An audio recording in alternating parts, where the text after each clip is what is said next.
It's a slippery tactic to dodge any real responsibility for his words and actions. And it is, in my view, absurd coming from somebody who's trying to win confirmation for a job that is entirely about making recommendations.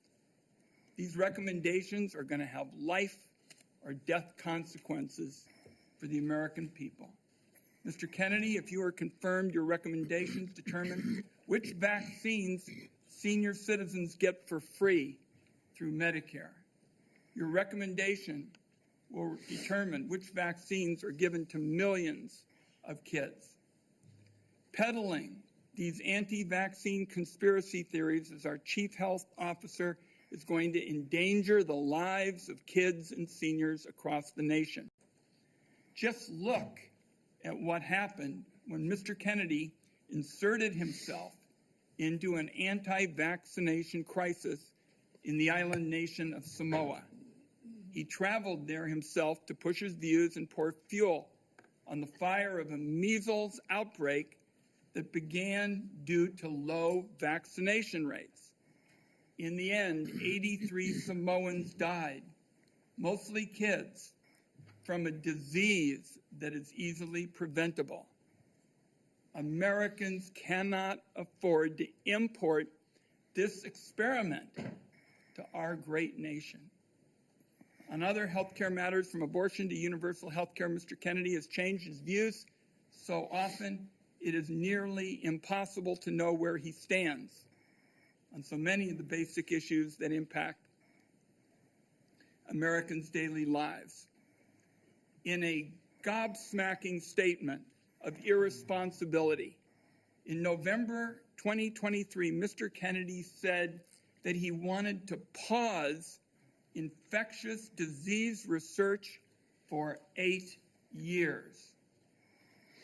Mr. Kennedy has indicated he's open to restricting access to the abortion medication mifepristone, which remains a primary target of the Republican crusade against reproductive freedom. I took this on back in 1990 when I chaired the first congressional hearing on the topic. The science was clear then. It's even clearer today. Mifepristone is safe.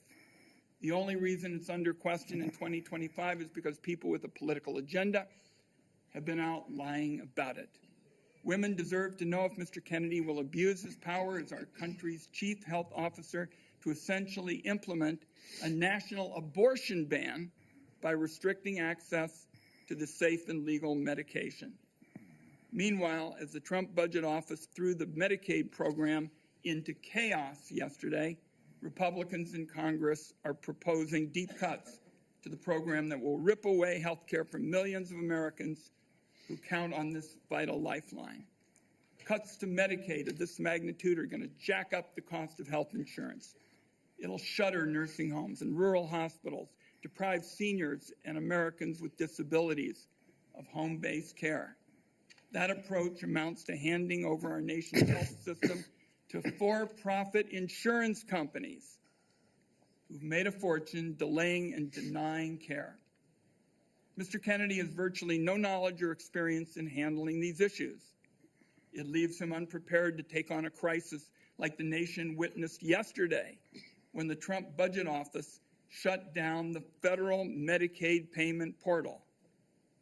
After a careful review of Robert F. Kennedy Jr.'s statements, actions, and views, materials that I have reviewed personally and closely, I've reached the conclusion that he should not be entrusted with the health and well-being of the American people.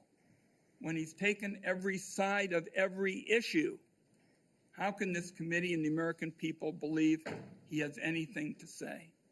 Let me close by saying I believe more strongly than ever, and I have specialized in healthcare during my time in public service, that we're a turning point with regard to healthcare in America. If there's one word to describe Americans' feelings towards the healthcare system, it's disillusioned. At every single turn, people feel like they're rolling a loaded dice, when they try to get healthcare. Americans are justifiably angry, fed up, and tired of a system that puts profits over patients. instead of debating meaningful ways to improve Americans' health care, now the committee is being forced to relitigate settled science about vaccines and whether or not the federal government should help Americans get affordable health care. I know where Democrats on this Finance Committee stand when it comes to an agenda to lower costs and improve care. I must say, I cannot say the same about the nominee sitting in front of me. And let me acknowledge, finally, Mr. Chairman, Terry Mills from Portland, Oregon, who is here to represent Nurses for America, and I'd like to enter a statement from her organization into the record at this time. Thank you, Mr. Chairman. Without objection. Thank you, Ranking Member Wyden. Mr. Kennedy, in a few moments, you will be given the opportunity to make your opening statement and respond to these attacks and other questions that the members of this committee have. I would say that with regard to the attack on Medicaid that we just heard, that was a false attack. It's been proven false overnight. The Medicaid portal is operating efficiently today and was never intended to be shut down. Would gentleman yield, since he's mentioned my name? There was a significant amount of time yesterday where there was bedlam across the country over the status of the Medicaid portals. I hope it's being corrected, but there were problems all through the day. There certainly were attacks yesterday. The problem has been clarified and the Medicaid portal is fully operational as we speak. Mr. Kennedy, before I turn the time over to you to share your opening statement, I would like to give you a brief introduction.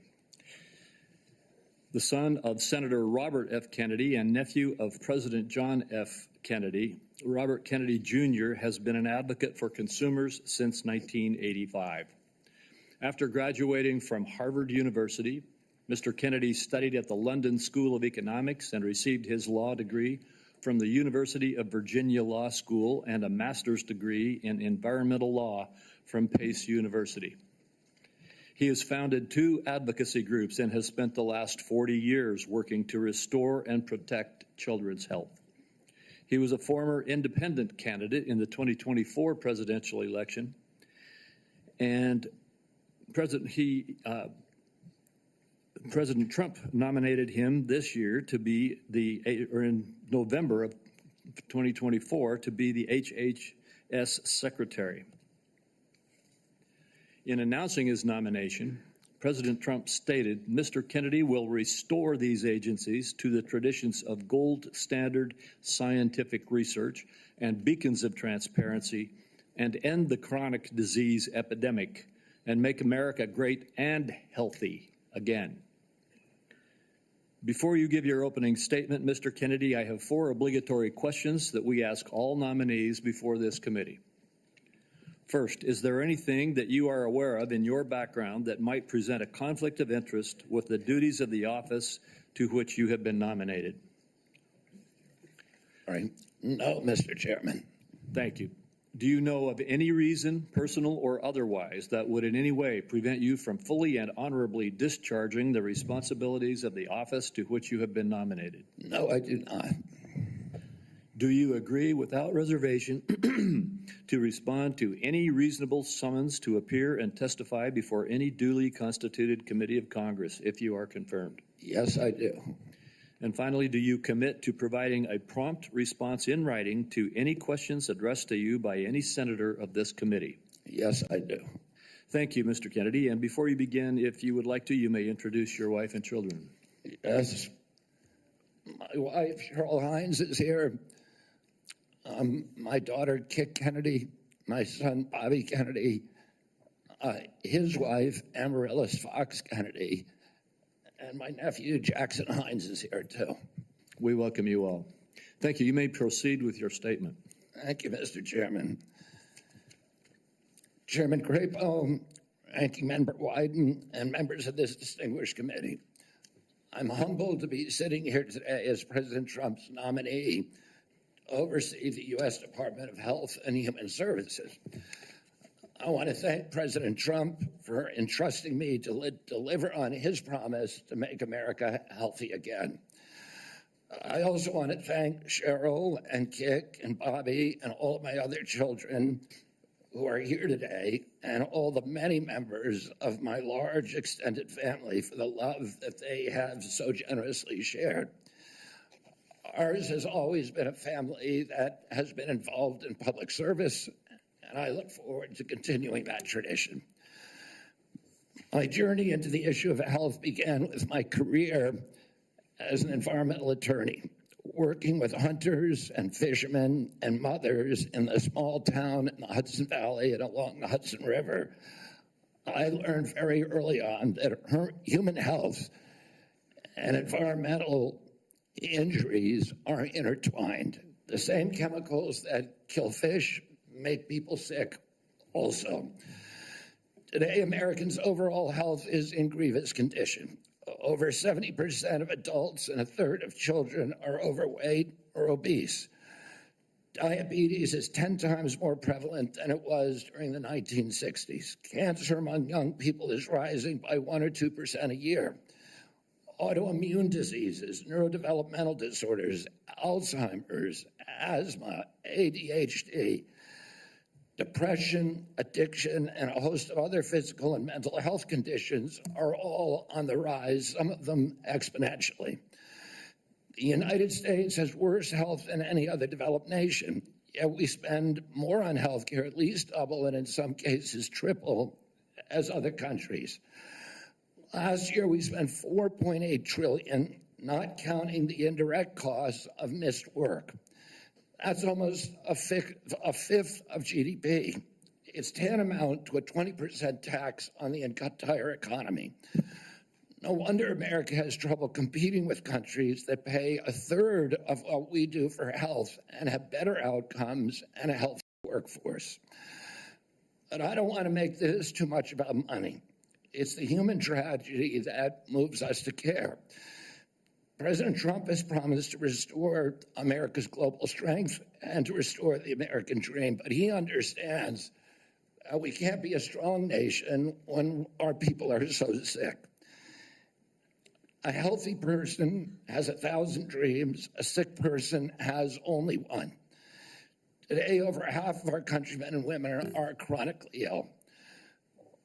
When I met with President Trump last summer, I discovered that he is more than just concerned for this tragic situation, but genuine care.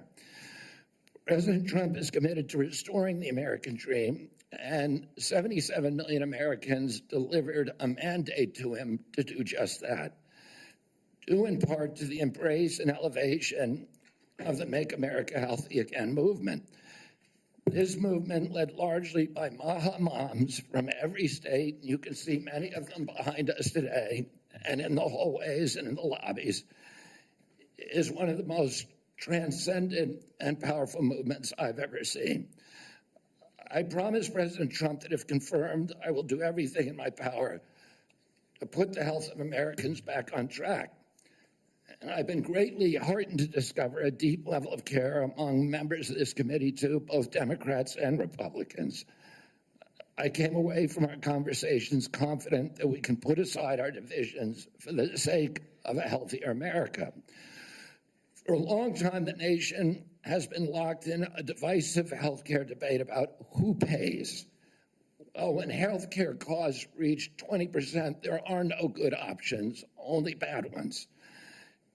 Shifting the burden around between government and corporations and insurers and providers and families is like rearranging deck chairs on the Titanic. Our country will sink beneath a sea of desperation and debt if we don't change the course and ask, why are healthcare costs so high in the first place? The obvious answer is chronic disease. The CDC says 90% of healthcare spending goes toward managing chronic disease, which hits lower-income Americans the hardest. The president's pledge is not to make some Americans healthy again, but to make all of our people healthy again. There is no single culprit in chronic disease. Much as I have criticized certain industries and agencies, President Trump and I understand that most of their scientists and experts genuinely care about American health. Therefore, we will bring together all stakeholders in pursuit of this unifying goal. Before I conclude, I want to make sure the committee is clear about a few things. News reports have claimed that I'm anti-vaccine or anti-industry. I am neither. I am pro-safety. We'll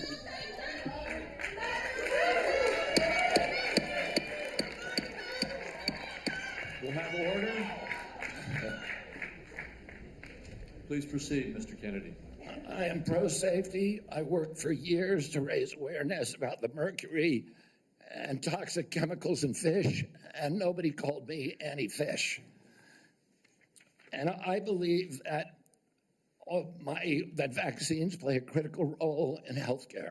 All of my kids are vaccinated. I've written many books on vaccines. My first book in 2014, the first line of it is, I am not anti-vaccine, and the last line is, I am not anti-vaccine. Nor am I the enemy of food producers. American farms are the bedrock of our culture, of our politics, of our national security. I was a 4-H kid, and I spent my summer working on ranches. I went to work with our farmers. I want to work with our farmers and food producers to remove burdensome regulations and unleash American ingenuity. MAHA simply cannot succeed without a partnership, a full partnership of American farmers. In my advocacy, I've often disturbed the status quo by asking uncomfortable questions. Well, I'm not going to apologize for that. We have massive health problems in this country that we must face honestly. And the first thing I've done every morning for the past 20 years is to get on my knees and pray to God that he would put me in a position to end the chronic disease epidemic and to help America's children. That's why I'm so grateful to President Trump for the opportunity to sit before you today and seek your support and partnership in this endeavor. I will conclude with a promise. The members of this committee, to the President, and to all the tens of millions of parents across America, especially the moms, who have propelled this issue to center stage. Should I be so privileged as to be confirmed, we will make sure our tax dollars support healthy foods. We will scrutinize the chemical additives in our food supply. We will remove financial conflicts of interest from our agencies. We will create an honest, unbiased, gold standard science at HHS, accountable to the President, to Congress, and to the American people. We will reverse the chronic disease epidemic and put the nation back on the road to good health. Thank you. Thank you, Mr. Kennedy. Mr. Kennedy, I will begin. Each of us will have 5 minutes to ask you questions, and then at the conclusion of the hearing, if there are further questions, there will be an opportunity for those questions to be submitted to you, and I ask that you respond to them promptly. Mr. Kennedy, you have emphasized the importance of nutrition in preventing and managing chronic disease, improving health outcomes, and reducing health costs. I share your interest in the relationship between our diet and our well-being. And if confirmed, I look forward to partnering with you on those efforts. Would you share with the committee why you are passionate about the nutrition-oriented disease prevention and what you have learned? Yes, Mr. Chairman. I had 11 brothers and sisters. I had dozens of first cousins. I was raised in a time where we did not have a chronic disease epidemic. When my uncle was president, 2% of American kids had chronic disease. Today, 66% have chronic disease. We spend zero on chronic disease during the Kennedy administration. Today, we spend $4.3 trillion a year.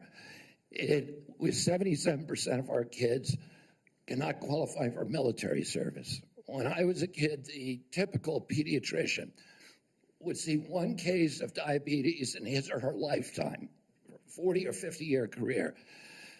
Today, 1 out of every 3 kids who walks through her office door is diabetic or pre-diabetic.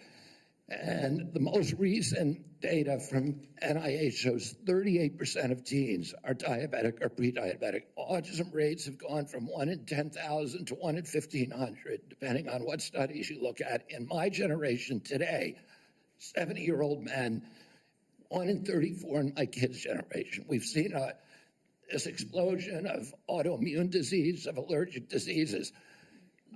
This is not just a economic issue. It's not just a national security issue. It is a spiritual issue, and it is a moral issue.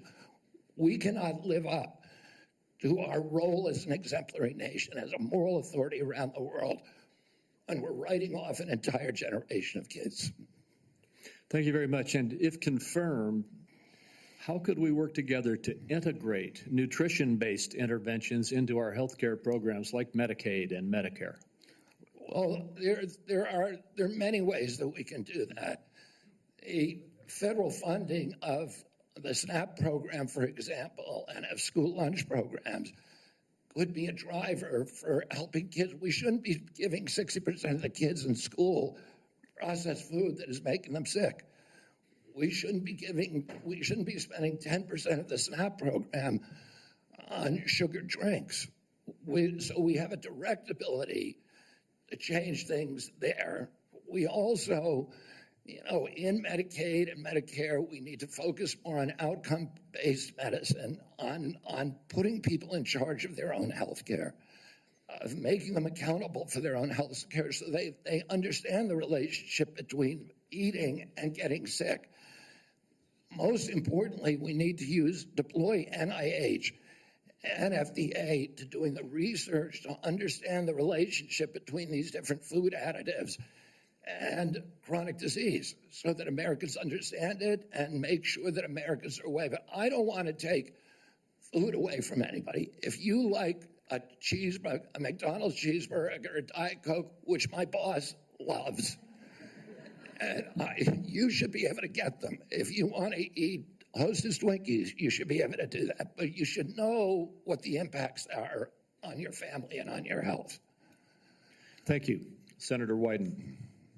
Thank you very much, Mr. Chairman. Before I begin my questions, I'd like to start by entering into the record a letter the committee received from Ambassador Carolyn Kennedy outlining what she believes is Mr. Kennedy's lack of personal fitness for the office. Without objection.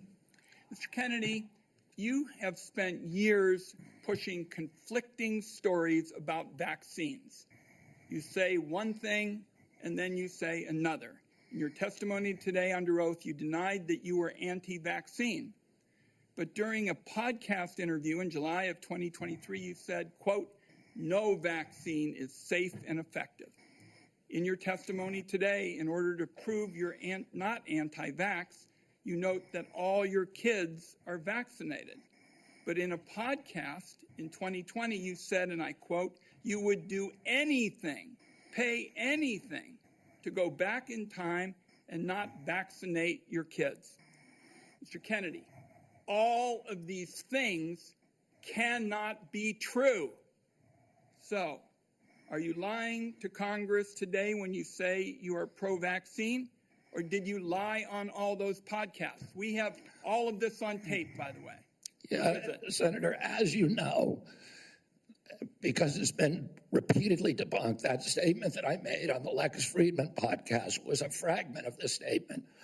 He asked me, and anybody who actually goes and looks at that podcast and will see this. He asked me, are there vaccines that are safe and effective? And I said to him, some of the live virus vaccines are.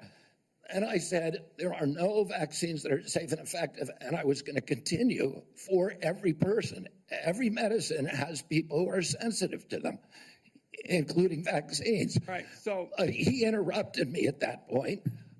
I've corrected it many times, including on national TV. You know about this, Senator Wyden, so bringing this up right now is dishonest. let's be clear about what you've actually done then, since you want to deny your statements.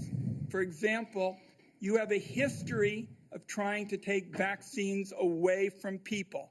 In May of 2021, you petitioned the Food and Drug Administration to not only block Americans from having access to the COVID vaccine, but to prevent any future access to the life-saving vaccine. Are you denying that? Your name is on the petition. We brought that petition after CDC recommended the COVID vaccine without any scientific basis for 6-year-old children. Most experts agree today, even the people who did it back then, that COVID vaccines are inappropriate for 6-year-old children who basically have a zero risk from COVID. That's why I brought that lawsuit. I don't want to. I want to emphasize Mr. Kennedy, the facts.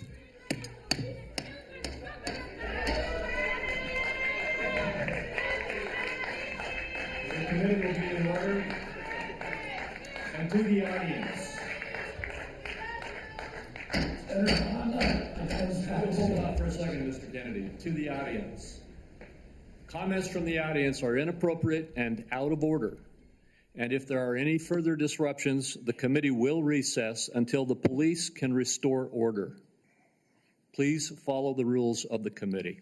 Mr. Kennedy, you may proceed. I also want to point out that your recitation of what happened in Samoa is absolutely wrong, and you know it's wrong. We'll get to that in a moment. Right now, we're talking about the petition that you filed to block Americans from having access to the vaccine and to prevent any future access to the vaccine. Those facts are on the record. My third question to you is, you made almost $5 million from book deals, mostly promoting junk science. In 2021, in a book called The Measles Book, you wrote that parents had been, quote, misled into believing that measles is a deadly disease and that measles vaccines are necessary, safe, and effective. The reality is measles are in fact deadly and highly contagious, something that you should have learned after your lies contributed to the deaths of 83 people, most of them children, in a measles outbreak in Samoa. So my question here is, Mr. Kennedy, is measles deadly, yes or no? The death rate from measles historically in this country in 1963, the year before the introduction of the vaccine, was 1 in 10,000. Let me explain what happened in Samoa. In Samoa in 2017 or 2015, there were 2 kids who died following the MMR vaccine. And the vaccination rates in Samoa dropped precipitously from about 63% to the mid-30s, so they've never been very high. And in 2018, 2 more kids died following the MMR vaccine, and the government of Samoa banned the MMR vaccine. I arrived a year later when vaccination rates were already below any previous level. I went there, nothing to do with vaccines. I went there to introduce a medical informatics system that would digitalize records in Samoa and make health delivery much more efficient. I never gave any public statement about vaccines. You cannot find a single Samoan who will say, I didn't get a vaccine because of Bobby Kennedy. I went in June of 2019. The measles outbreak started in August. Oh, clearly I had nothing to do with the measles. Not only that, Mr. Kennedy, Senator, if you let me finish, Senator. You have had some time. If you let me finish, Senator. If you let me finish. There are 83 people died. When the tissue samples were sent to New Zealand, most of those people did not have measles. We don't know what was killing them. The same outbreak occurred in Tonga and Fiji, and no extra people died. There were 7 measles outbreaks in the 13 years prior to my arrival. I just would like to get my time back. The nominee wrote a book saying that people had been misled into believing that measles is a deadly disease. He's trying now to play down his role in Samoa. That's not what the parents say. That's not what Governor Green says. It's time to make sure that we blow the whistle on actually what your views are. At least we're starting. We need to move Senator, on. I support the measles vaccine. I support the polio vaccine. I will do nothing as HHS secretary that makes it difficult or discourages people from taking either of those Anybody vaccines. who believes that ought to look at the measles book you wrote saying parents have been misled into believing that measles is a deadly disease. That's not true. We need to move on. Senator Grassley. Welcome. I'm going to do like I did in my office. I'm just going to make some points to you. I got about 7 I want to quickly get done. And then at the end, I'm going to ask if you disagree with anything I say, and then address those things you disagree with. I'll make sure I save time for you to do that. A key responsibility of each member of Congress is oversight. Oversight allows us to hold bureaucrats accountable to the rule of law, and it helps keep faith with taxpayers. I expect HHS to provide timely and complete responses to congressional oversight. Number 2, PBMs, something you and I discussed in our office. I've been working to hold pharmacy benefit managers accountable in order to lower prescription drug prices. I expect you to work with us to hold PBMs accountable, and that may even ask in your support for legislation that's before the Congress. Drug pricing. Senator Durbin and I have for a while been trying to get a bill passed that requires price disclosures on TV ads for prescription drugs. Knowing what something costs before buying it is just common sense. President Trump tried to do this by regulation in his first term. Vice President Vance co-sponsored our bill last Congress. I ask you to support this bill, or if you can do it by regulation, to do it by regulation. On rural health care, the previous administration dragged its feet in opening up slots for rural community hospital demonstration programs. It also ignored concerns from rural pharmacies when implementing changes to Medicare Part D, and ignored rural needs when it comes to distributing physician residency slots. I expect you to prioritize rural Americans' health care needs. On agriculture, in our meeting earlier this month, we talked at length about agriculture. You prefaced the conversation by saying you will not have jurisdiction over these issues. I expect you to leave agricultural practice regulations to the proper agencies, and for the most part, that's USDA and EPA.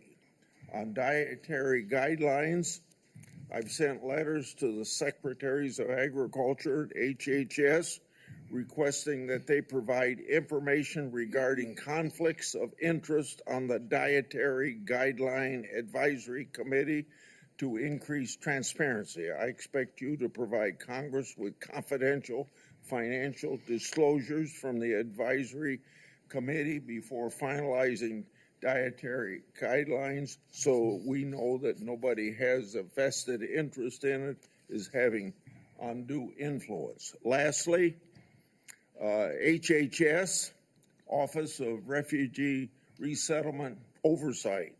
Last year, I expanded my investigation into HHS's Office of Refugee Resettlement. I wrote 24 contractors and grantees whose job it is to place unaccompanied children with sponsors. In many cases, children have been placed with improper vetted sponsors, placing them at risk of trafficking. The Biden administration's HHS directed these taxpayer-funded contractors and grantees to not respond to my inquiry. This is obstruction by the executive branch.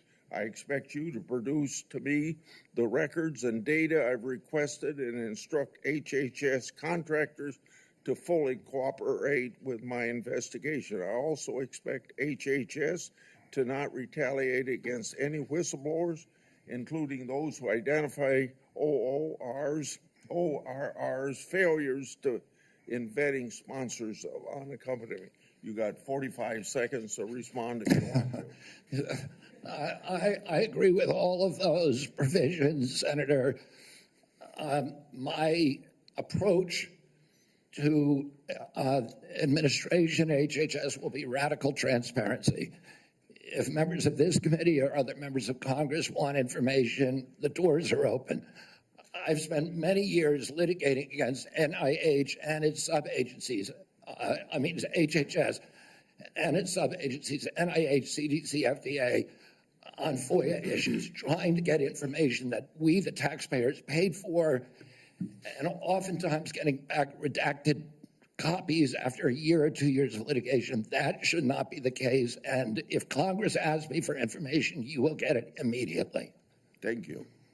Thank you. Senator Cantwell is next, but until she returns, I will move on to down the list, and that would be Senator Cornyn.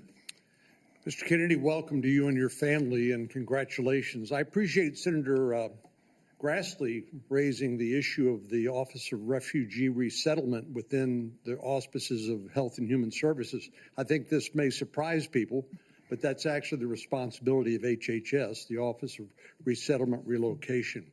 Under the previous administration, as Senator Grassley alluded, there were roughly 500,000 children, unaccompanied minors, that were placed with sponsors in the interior of the United States.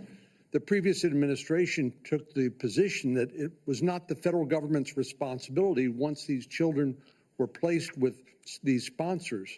But the New York Times, in a series of investigative stories, pointed out that tens of thousands of these children, when they tried to follow up and find out how they were doing, whether they were going to school, whether they were being trafficked or abused, there was no answer, and they took the position it was not their responsibility. So I look forward to working with you to find those children and to make sure that they're not being abused.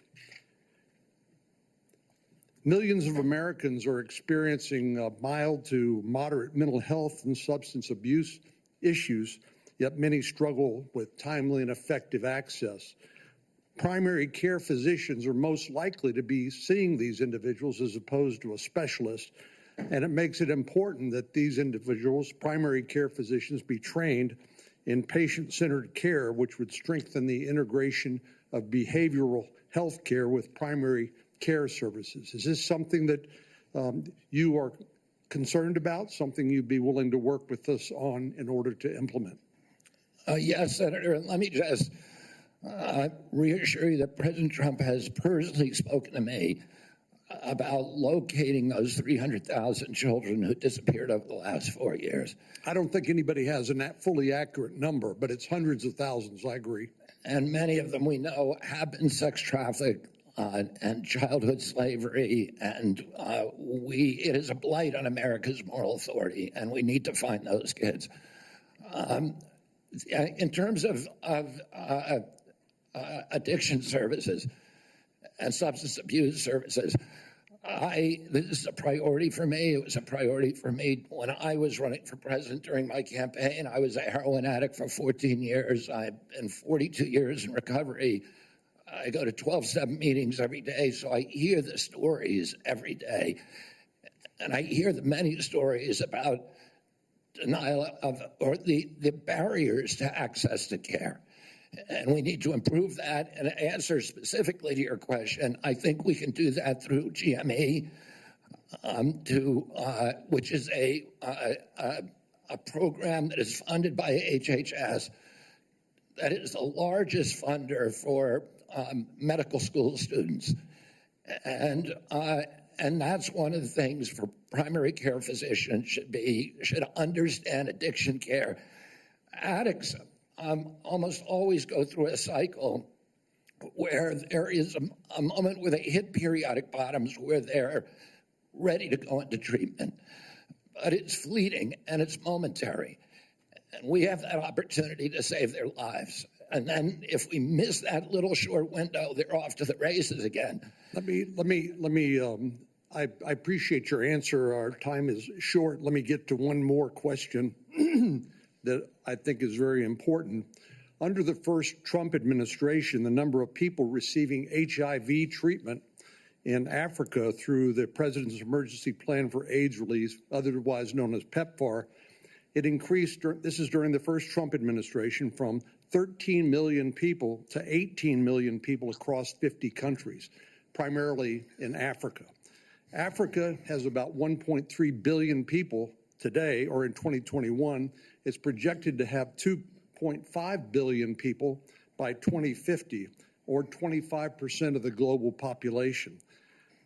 In 2020, PEPFAR reported that 2.8 million babies were born without HIV. That was something that would not have happened but for the PEPFAR program. So it has simply been one of the most successful public health programs in the world and saved approximately 26 million lives. Failure to continue this program, in my view, would risk ceding that leadership to adversaries like China.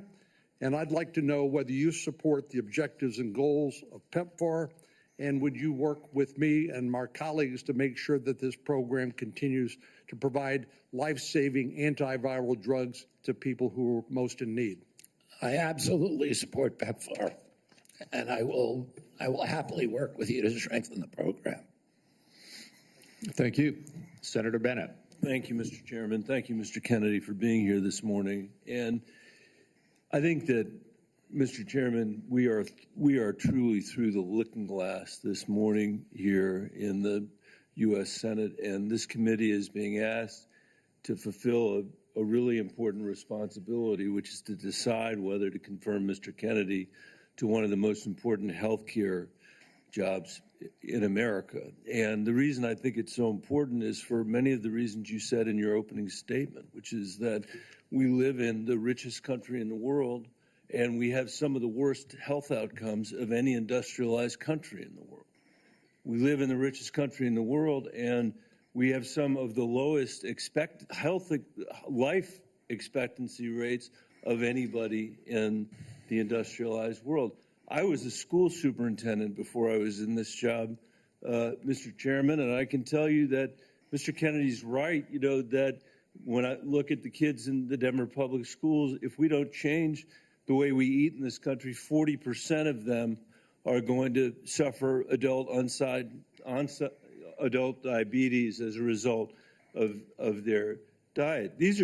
And we're, as I said, spending more than any other country in the world, and our families, every single person's constituents in this Senate are facing chronic shortages when it comes to health care. My friend from Texas, Senator Cornyn, has been a champion on mental health care. We have an epidemic, as he knows, across this country in mental health care, partly because of what the massive social media platforms that were sitting behind the President of the United States have inflicted on our children for their profit in the last decade or so. So we have no shortage of challenges to confront, and I even agree with some of the diagnosis of Mr. Kennedy. What is so disturbing to me is that out of 330 million Americans, we're being asked to put somebody in this job who has spent 50 years of his life not honoring the tradition that he talked about at the beginning of this conversation, but peddling in half-truths, peddling in false statements, peddling in theories that, create doubt about whether or not things that we know are safe are unsafe. Not that every vaccine in America is unsafe, not that you can't possibly have an adverse reaction, but that parents and children in my old school district and school districts all over this country would be better off not getting vaccinated than getting vaccinated. Unlike his own children who were vaccinated, unlike the people he invited to his house in Los Angeles for their party who were vaccinated. For everybody else, it's about peddling these half-truths. And he says it with such conviction that you want to believe him. And Mr. Kennedy, I just have there are many, many things in the record, but I hope that you could answer these questions yes or no. I've tried to ask these in a manner that's faithful to what you actually said, because I didn't want to have a debate about whether you actually said them. So I'm asking you yes or no, Mr. Kennedy. Did you say that COVID-19 was a genetically engineered bioweapon that targets black and white people, but spared Ashkenazi Jews and Chinese people? I didn't say it was deliberately targeted. I just quoted an NIH-funded and NIH published study. Did you say that it targets black and white people but spared Ashkenazi Jews? I quoted a study, Your Honor. I quoted an NIH study that showed that. I'll take that as a yes. I have to move on, I have to move on. Did you say that Lyme disease is highly likely a materially engineered bioweapon? I made sure I put in the highly likely. Did you say Lyme disease is a highly likely militarily engineered bioweapon? I probably did say that. Did you say that? And that's what the developer of I Lyme want all disease of our said. colleagues to hear it, Mr. Kennedy. I want them to hear it. You said yes. Did you say that exposure to pesticides causes children to become transgender? No, I never said that. Okay, I have the record that I'll give to the chairman, and he can make his judgment about what you said. Did you write in your book, and it's undeniable, that African AIDS is an entirely different disease from Western AIDS? Yes or no, Mr. Kennedy? I'm not sure if I made that. Okay, I'll give it to the chairman, Mr. Kennedy. And my final question, did you say on a podcast, and I quote, "I wouldn't leave abortion, to the states. My belief is we should leave it to the woman. We shouldn't have the government involved, even if it's full term."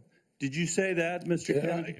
Senator, I believe that every abortion is a tragedy. Did you say it, Mr. Kennedy? This believe- matters. It doesn't matter what you come here and say that isn't true, that's not reflective of what you really believe, that you haven't said over decade after decade after decade, because unlike other jobs we're confirming around this place, this is a job where it is life and death for the kids that I used to work for in the Denver public schools and for families all over this country that are suffering from living in the richest country of the world that can't deliver basic health care and basic mental health care to them. It's too important for the games that you're playing, Mr. Kennedy. And I hope my colleagues will say to the president, I have no influence over him. I hope my colleagues will say to the president, out of 330 million Americans, we can do better than this. Thank you. We need to move on. Senator Cassidy. Mr. Kennedy, President Trump has sworn to protect Medicare. Republicans are exploring reforms to Medicaid that could help pay for Trump administration priorities. With this context, what will you do about dual eligibles? About Dual eligibles. Well, dual eligibles are not right now served very well under the system. Those are people who are eligible for both Medicaid and Medicare.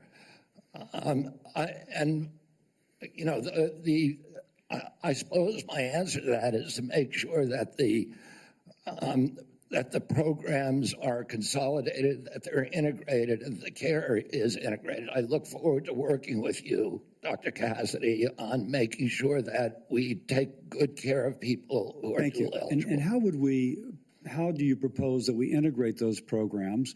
Does Medicare pay more, Medicare pay less, Medicaid pay more, Medicaid pay less? How do we do that? Well, I'm not exactly sure because I'm not in there. I mean, it is difficult to integrate them because Medicare is under fee-for-service. It's paid for by employer taxes. Medicaid is fully paid for by the federal government, and it's not fee-for-service. So I do not know the answer to that. I look forward to exploring options with you. Republicans, again, are looking at ways to potentially reform Medicaid to help, pay for President Trump's priorities, but to improve outcomes. What thoughts do you have regarding Medicaid reform? Well, Medicaid is not working for Americans, and it's specifically not working for the target population. Most Americans like myself, I'm on Medicare Advantage, and I'm very happy with it. Most people who are on Medicaid are not happy. The premiums are too high. The deductibles are too high. The networks are narrow. The best doctors will not accept it in the best hospitals. And particularly, Medicaid was originally designed for a target population, the poorest Americans. It's now been dramatically expanded. And the irony of the expansion is that the poorest Americans are now being robbed. Their services have dramatically decreased, even though we've increased the price of Medicare by 60% over the last 4 years. The target population is being robbed. With that we need to figure said, out other options. Obviously, you've thought about that, and I appreciate that. What reforms do you recommend, again, that would improve services, I suppose, but also make it more cost efficient?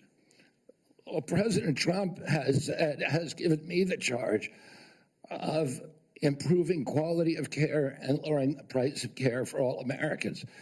There are many things that we can do. I mean, what we want to, the ultimate outcome, I think, is to increase transparency, to increase accountability, and to transition to a value-based system rather than a fee-based system. So rather than a service-based system. On Medicaid in particular, can you just kind of take those kind of general principles and apply it to the Medicaid program? You know, listen, I think that there are many, many options with telemedicine, with AI right now. And, you know, there's including direct primary care systems. We're seeing that movement grow across the country. There's one of the largest providers. So going back to Medicaid though, and speaking of these specific advances, what reforms are you proposing with these ideas vis-a-vis Medicaid? Well, I don't have a broad proposal for dismantling the program. Of course not saying that. I think what we need to do is we need to experiment with pilot programs in each state. We need to keep our eye on the ultimate goal, which is value-based care, which is transparency, accountability, access. And one more thing, going back to Medicare, you mentioned you're an MA. You mentioned earlier the Medicare fee-for-service. Do you have any kind of thoughts as to whether or not patients on fee-for-service should move into MA, or how should we handle that? Whether patients who are on Medicare fee-for-service. And traditional Medicare? Yes. That's their choice right now. I mean, we have, I think, 32 million Americans, or 30 million Americans on Medicare, on traditional Medicare, and then another 34 on Medicare Advantage, roughly half and half. And I think more people would rather be on Medicare Advantage because it offers very good services, but people can't afford it. It's much more expensive. In answer to your first question, there are all kinds of exciting things that we can be doing, including cooperatives, which President Trump has supported, including health savings accounts, which President Trump has supported. All of these things to make people more accountable for their own health. And so we'd bring the cooperatives and the health savings accounts into Medicare and Medicaid? Exactly. We try to increase those, the use of those, and to direct primary care, to continue to transition into a value-based program that is private. Americans don't, by and large, do not like the Affordable Care Act. People are on it. They don't like Medicaid. They like Medicare. And they like private insurance. We need to listen to what they would prefer to be on private insurance. Most Americans, if they can afford to be, will be on private insurance. We need to figure out ways to improve care, particularly for elderly, for veterans, for the poor in this country. And Medicaid, the current model is not doing that. I would ask, any of the Democrats who are chuckling just now, do you think all that money, the $900 billion that we're sending to Medicaid every year, has made Americans healthy? Do we think it's working for anybody? Are the premiums low enough? We do need to move on. Senator Warner. Well, I got to tell you, for literally hundreds of thousands of Virginians, Medicaid is what prevents them from health crises on a daily and weekly basis. And some imaginary new plan, and if there was a new plan that was to be the basis of what Trump was going to do in repealing Obamacare, I would have thought by now we'd have seen it. I got to tell you, listen, Senator, can I reply to that? Senator, Mr. Kennedy, I got questions. I appreciate our visit. I know you take your views seriously. And I don't reflexively vote. I voted for 4 of President Trump's nominees already. Got a lot of grief from folks on this panel. But I got to tell you, I saw an email that you put out Monday night, or your campaign did, in a fundraising email. Your presidential campaign celebrated that the freeze on all new regulations, guidance, and announcements is a way to protect unelected bureaucrats from further undermining our health freedom. Then you ask your donors to help pay for your campaign debt. Did your campaign and you put out that? I don't think my campaign exists anymore. All right, well, listen, I got to tell you this. Somebody's out there soliciting money for it. Maybe you ought to find out who is. So the fact that you celebrate this freeze, do you think that was a good idea to put all of this on hold for 90 days? Funding and any kind of further work? NIH research? As Chairman Crapo pointed out. I'm not asking for, I love Mike Crapo. I'm asking you. You're up very, very important position. As he pointed out, Senator, the portals that were closed were not closed as a result of the Trump administration. Let me just tell you, I'd like you to explain, excuse me, sir, I'd like you to explain to a domestic violence center in Richmond that's saying because this freeze, they may have to close down, where those battered women to go. Or a rural nonprofit I've got in the Shenandoah Valley who's saying that freeze is going to potentially shut down their ability to operate. So I guess if you deny or don't know what your campaign's sending out, you don't know if you raised a lot of money Monday night. I'm saying that the Trump administration you don't know if you raised a lot of money. The Trump administration has made clear that it does not want to freeze benefits for any Americans under Medicaid or Medicare, and I do not want to dismantle Medicaid. The freeze is affecting beyond Medicare and Social Security. I would hope you would have known that to be able to answer some of this. Now, you've said publicly you want to immediately get rid of 600 NIH workers on job one, on day one. When we had our meeting, you said you'd actually like to get rid of 2,200 people from HHS. Which offices are you going to start cutting and riffing these 2,200 workers from? Senator, there's 200 political appointees that are changed during every administration. So if you got rid of those 200 political appointees, you're not going to replace them with your political appointees? Well, President Biden this year changed 3,000 employees at HHS. 3,750 at NIH. You're 2,200. What departments are you going to pick them from? Well, the same as President Biden did when he changed 3,000 out. Let me just, I'm down to a minute 30. The chairman's been generous with colleagues on both sides. I may have to go a couple minutes over, but let me just say, so let's just answer, this would be, I hope, since you're asking to become the top healthcare official in the United States in terms of HHS, huge ramifications, and part of this job is to be the senior advisor to the president on health issues. So when we're looking at this purge and we're looking at laying off workers, when we're looking at potentially the president's illegal offer to try to buy out federal employees, which I would say to any federal employees, think twice. Has this individual in his business world ever fulfilled his contracts or obligations to any workers in the past? But if you are in this position, will you pledge that you will not fire federal employees who work on food safety, work on trying to preventing things like salmonella? Senator, there are 91,000 employees. So that I take that as that's a simple yes, and I'm going to take that as a no. Run that agency I take that as a no. Of... Will you actually? We talked about protecting Americans from cyber criminals, something we need to do a lot more on. Will you commit not to fire anyone in the health arena who currently works on protecting Americans from cyber attacks in their healthcare files? I will commit to not firing anybody who's doing their job. Based on your opinion, based upon your opinion, or your political agenda, or Mr. Trump's political agenda? Based upon my opinion. So I guess that means a lot of the folks who've had any type of views on vaccines will be out of work. Will you freeze grant funding for community health centers? Will you freeze federal funds for community health centers, the way the current administration has done? The White House has made clear, And no funds are going to be denied to any American for benefits in any program. Do you know what happens at community health centers? Those are direct. Are you talking about the Indian health centers? No, I'm talking about community health centers across the country. I understand that. I mean, I strongly So you're going to support- excuse Indian health centers, which is good, but others are not.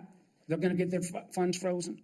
I strongly support community health centers, as does the president. He So does that not mean want- you're not going to freeze the funding that is currently frozen? The White Or House you'll has unfreeze made it? clear that none of that funding is supposed to be frozen. Sir, the direct payments are different than how the government operates.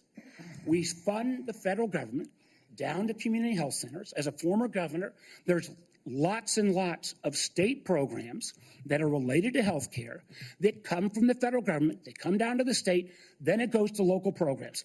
All of those don't directly pay out $1 at a time, but they come from federal funding. They are all, even though they keep changing the guidance on a minute-by-minute basis, based upon 9:45 or 10:30 or 10:45, whatever time it is today, those funds are still frozen. Sir, I just honestly, I want to give you a fair shot, but I don't feel like you approach this job with the knowledge and candidly your willingness not to commit. Try to recommend to the president to make sure these funds are unfrozen and that people's lives are at stake is a very disappointing answer. Thank you, Mr. Chairman. Senator Lankford. Chairman, thank you. Mr. Kennedy, it's good to see you again. We had some great visits in my office. We've done some follow-up calls to be able to go through. You and I have talked about 100 different issues and backgrounds and things. You've been able to address a lot of them today and just different questions to be able to clear up social media rumors and the things that are out there on it. So I do appreciate that. We've talked about pharmacy benefit managers.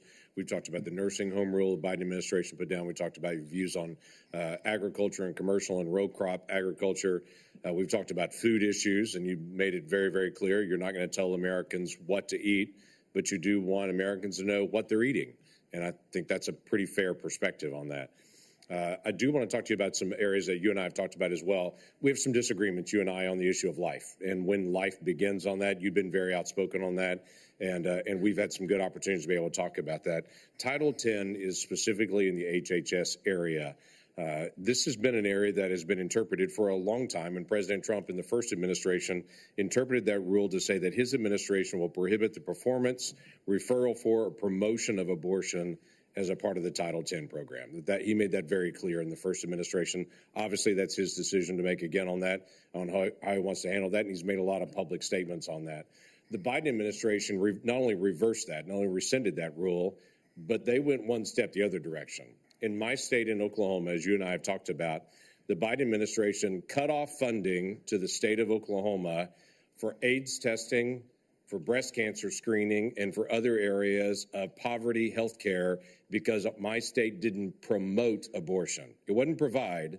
If my state wouldn't promote abortion in the state, we got cut off for federal funds for AIDS testing and for other things. My simple question to you is, how are you going to handle Title 10 on that? I saw how President Biden handled that in the punitive measures that came on my state for those that are in rural health care. How are you going to handle Title 10? I'm going to support President Trump's policies on Title 10.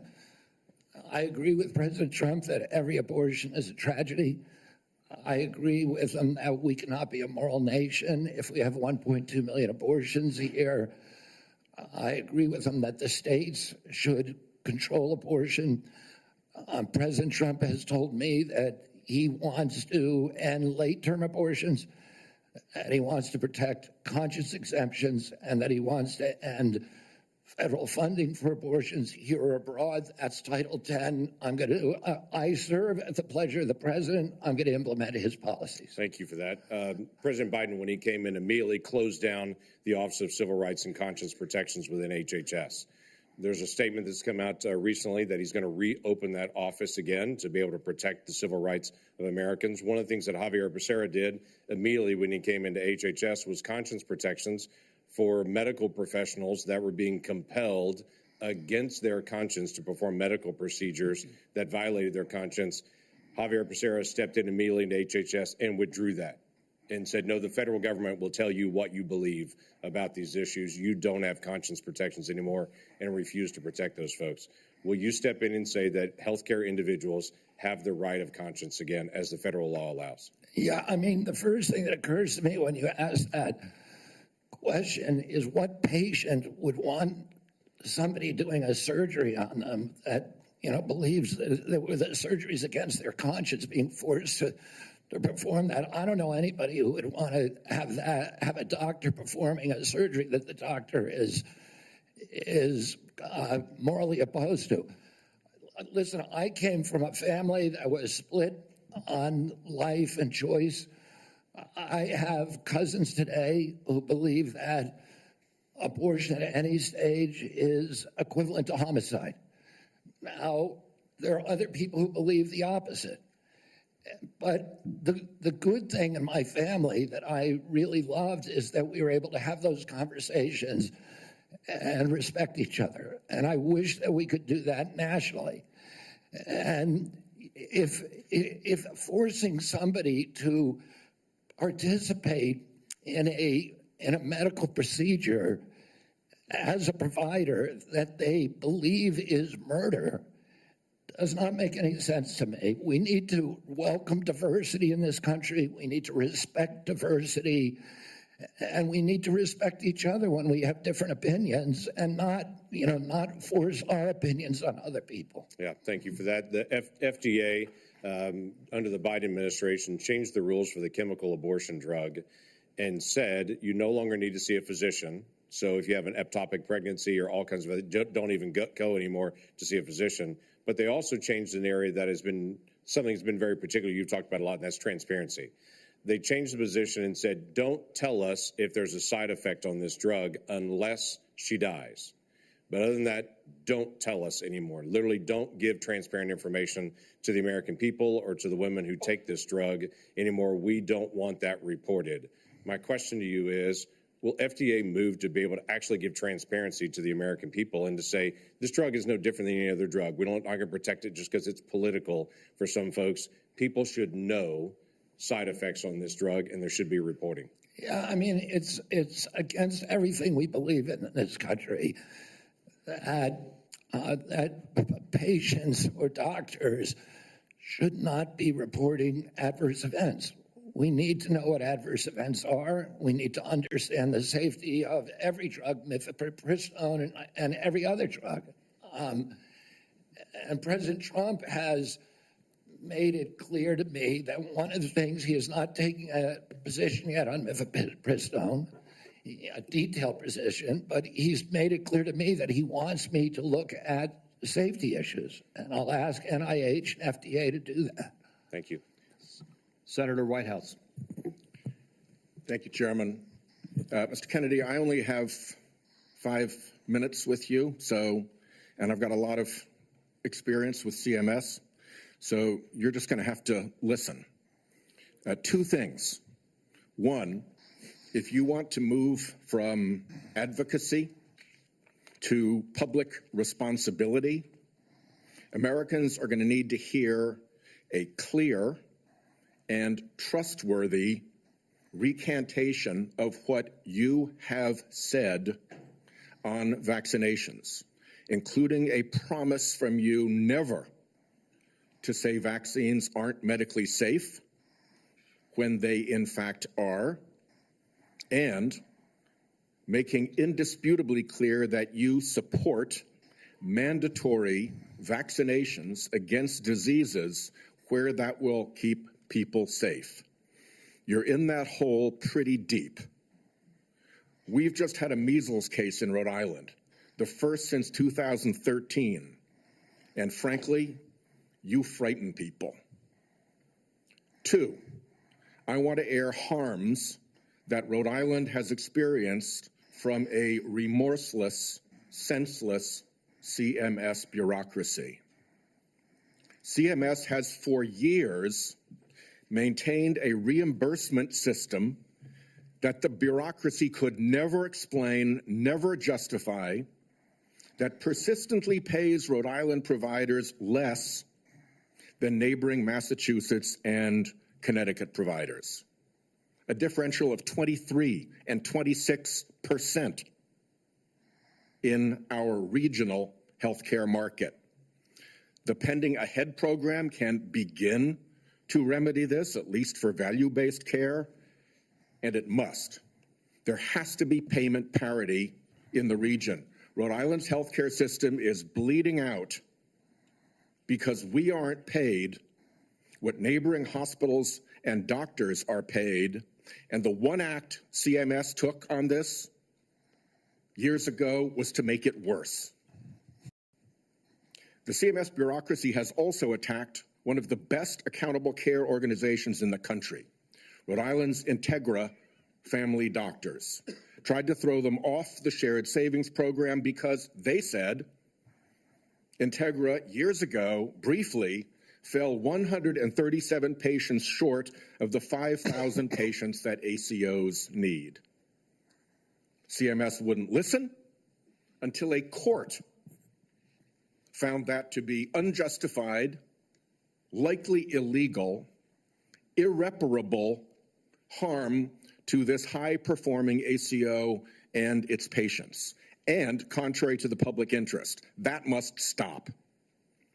Last, CMS has refused to approve waivers granted elsewhere for Rhode Island from rules that are stupid for Medicare patients who are nearing the end of their days.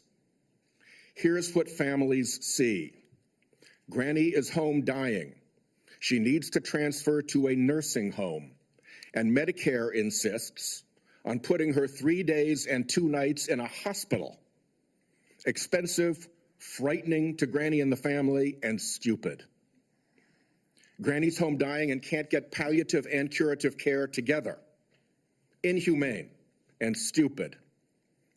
Granny's home dying and can't get home care if she can still get out into the yard or be driven to see the shore, to see Narragansett Beach, say, one more time, to recall childhood memories before she dies. Inhumane and stupid. Granny's home dying and the family's exhausted. And the respite care benefit is not to send a nurse or a caregiver, but to stuff Granny in an ambulance and haul her off to a hospital. Some respite. It's all expensive, frightening, inhumane, and stupid. But the insensate CMS bureaucracy takes a court order to be awakened to the harm they cause. I have had enough. CMS should let Rhode Island try humane end-of-life care through CMMI. Let's see if it works at a state. I bet it will save money, serve families better at a very, very delicate time, and perhaps even make a model for better health care everywhere. I've said a lot. My time is out. You're welcome to respond in writing. I ask unanimous consent that the order declaring CMS's actions to constitute irreparable and illegal harm be put into the record. Without objection. Let me just respond very briefly. Senator Whitehouse, I'm an implacable enemy of tyrannical, insensate bureaucracies and stupid rules, and I will work with you to make CMS responsive to the needs of Rhode Island and to remedy those disparities that you talk about. I am familiar with the Integra Health plan, and it is the template for what we ought to be doing is a value-based plan. And I look forward to you to making sure that we create pilot programs like this. Unfortunately, Mr. Chairman, around the country. Unfortunately, Mr. Chairman, one of the things I've learned in my tenure in the Senate is that a nominee saying that they're willing to work with me amounts to exactly zero. We need to get this fixed. Thank you. Well, I guess at that point, then, we will move on to Senator Daines. Mr. Chairman, thank you. Mr. Kennedy, I'm glad to see you here this morning. I listened to your opening remarks, and you mentioned that you want to make HHS the gold standard of science. I have found my engagements with you, both behind closed doors in my office, as well as listening to you publicly, to be very thoughtful and science-based. I applaud that. I thank you for that. And I realize this will likely be a very partisan vote on this committee and on the Senate floor. But let the record state there are 3 medical doctors on this side of the dais. I'm a chemical engineer. We believe in science. I'm thankful that you do too, and you made that comment in your opening remarks. I want to talk about agriculture for a moment. We talked about our common love for Montana. You've been to Montana many times. It's a wonderful state. A lot of folks have discovered it. They watch the show Yellowstone, and people are coming and moving into our state, but it's an amazing place. But as you know, agriculture is our top economic driver in Montana. We produce some of the highest quality crops, the best livestock in the country and the world. Our farmers and our ranchers are truly some of the most effective environmental stewards in ensuring we have a safe food supply chain in the world. I share your view that protecting the integrity and safety of our food supply is of utmost importance. I appreciate the research happening in places like Montana State University to help farmers produce resilient, healthy, and safe crops, as well as their agricultural practices. You mentioned you were a 4-H kid growing up. I think our 4-H kids and our FFA kids are some of the best kids in America. My question for you, Mr. Kennedy, is if confirmed, as I'm listening to my farmers and ranchers talk about the future, will you commit to working collaboratively with partners at USDA, at the relevant federal agencies, as well as our Montana farmers and ranchers before implementing any policy that might affect or impact food supply? Absolutely will make that commitment. I have, as I shared with you, a personal commitment and a long career working with farmers. I want to make sure I understand the very, very narrow margins, the slim margins that American farmers and ranchers are dealing with. And I don't want, under my watch, a single farmer to have to leave his farm for economic reasons or for regulatory or bureaucratic reasons while I serve, if I'm privileged to serve, to be confirmed as HHS Secretary. Even more important, President Trump has a very, very strong commitment to farmers. President Trump is probably historically in modern history the best farm president in our history. Farm income spiked for the first time in decades under his last administration. He got solid support from farmers across the country. Farm country is Trump country. Farmers across the country supported him during this election. He has specifically instructed me that he wants farmers involved in every policy, and that he wants me to work with Brooke Rollins at USDA to make sure that we preserve American farmers, that all of our policies support them. Mr. Kennedy, thank you. And if confirmed, I look forward to having you and Brooke Rollins out to Montana to spend some time with you. You have my commitment to come there anytime, particularly during ski season or hunting season. Deal. I want to shift gears for a moment. As we discussed in the meeting we had in my office, mifepristone was approved in 2000. The FDA has been under scrutiny and brought to court for failure to properly assess this drug, as well as subsequent deregulations Senator Langford described that have occurred over the past 25 years. Some of these deregulations included ending the requirement that these drugs be prescribed by a doctor, ending reporting requirements for adverse events, and allowing these pills to be obtained through the mail. In fact, the FDA's own prescribing label mentioned that 3 to 5% of women taking this drug end up in the emergency room. My question is, if confirmed as Secretary of HHS, will you commit to working with the FDA Commissioner to review these deregulatory actions that are threatening the safety of women? Sorry, Senator. As I said to Senator Langford, I think it's immoral to have a policy where patients are not allowed to report adverse events and where doctors are discouraged from doing that. President Trump has asked me to study the safety of mifepristone. He has not yet taken a stand on how to regulate it. Whatever he does, I will implement those policies, and I will work with this committee, make those policies make sense. Thank you, Mr. Kennedy. Senator Hassan. Thank you, Mr. Chair and Ranking Member Wyden, and welcome, Mr. Kennedy, and to your family as well. I want to start with a couple of concerns I have, and just briefly on Medicaid. States share in the funding of Medicaid. Millions of disabled children in this country are alive because of Medicaid. Millions of people with addiction in this country are in recovery because of the services provided to them by Medicaid. And millions of chronically ill people who, until Medicaid expansion was enacted, who couldn't get health care and therefore couldn't work because they were too sick, got health care through Medicaid expansion, then went back to work, and now they're on private insurance. So those are some facts about Medicaid that you might want to brush up on. Now, I'm also extremely concerned about your endorsement of radical fringe conspiracies that, if implemented at HHS, would put American families' lives at risk. Vaccines are one of our greatest public health triumphs. And you don't need, I'm not talking about abstract medical science.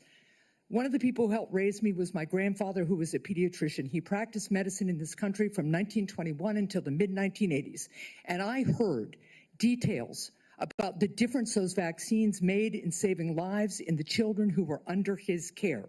Vaccination has helped to eradicate many deadly diseases in the United States, including polio and smallpox, something we should be proud of as Americans. I am extremely concerned that as Secretary, you would be able to halt critical vaccine research and to exploit parents' natural worries by advising them not to vaccinate their children. This will lead to more children getting sick, and some will even die. Before the measles vaccine, about 500 American children died a year from measles. This is too much of a risk for our country, and there is no reason that any of us should believe that you have reversed the anti-vaccine views that you have promoted for 25 years. For example, you have previously falsely suggested that the polio vaccine killed many, many, many, many more people than polio ever did by causing fatal cancers, while rigorous safety studies show that to be completely false. Now, let's go to something we agree upon. I am really heartened to see that one area where we agree on is on women's reproductive freedom. In your own words, it's not the government's place to tell people what to do with their bodies. You said that, correct? Yeah. Mr. Kennedy, in 2023, you came to New Hampshire and said, quote, "I'm pro-choice. I don't think the government has any business telling people what they can or cannot do with their body." So you said that, right? Yes. Yep. But you also said we need to trust the women to make that choice because I don't trust government to make any choices. You said that too, right? Yes. It is remarkable that you have such a long record of fighting for women's reproductive freedom, and really great that my Republican colleagues are so open to voting for a pro-choice HHS secretary. So, Mr. Kennedy, I'm confused. You have clearly stated in the past that bodily autonomy is one of your core values. The question is, do you stand for that value or not? When was it that you decided to sell out the values you've had your whole life in order to be given power by President Trump? Senator, I agree with President Trump that every abortion is a tragedy, that we can't be a moral authority in this country. Right, so, but that isn't what you said back in New Hampshire in 2023. My question is exactly when did you decide to sell out your life's work and values to get this position? Senator, I agree with President Trump that every abortion is a tragedy. So what you're telling us, just to be clear, because my time is limited, is that regardless of what you believe, regardless of what values you have, if President Trump tells you to do something, you're going to do it. You said just now the discussion about mifepristone. Oh, he's asked me to study the safety of it.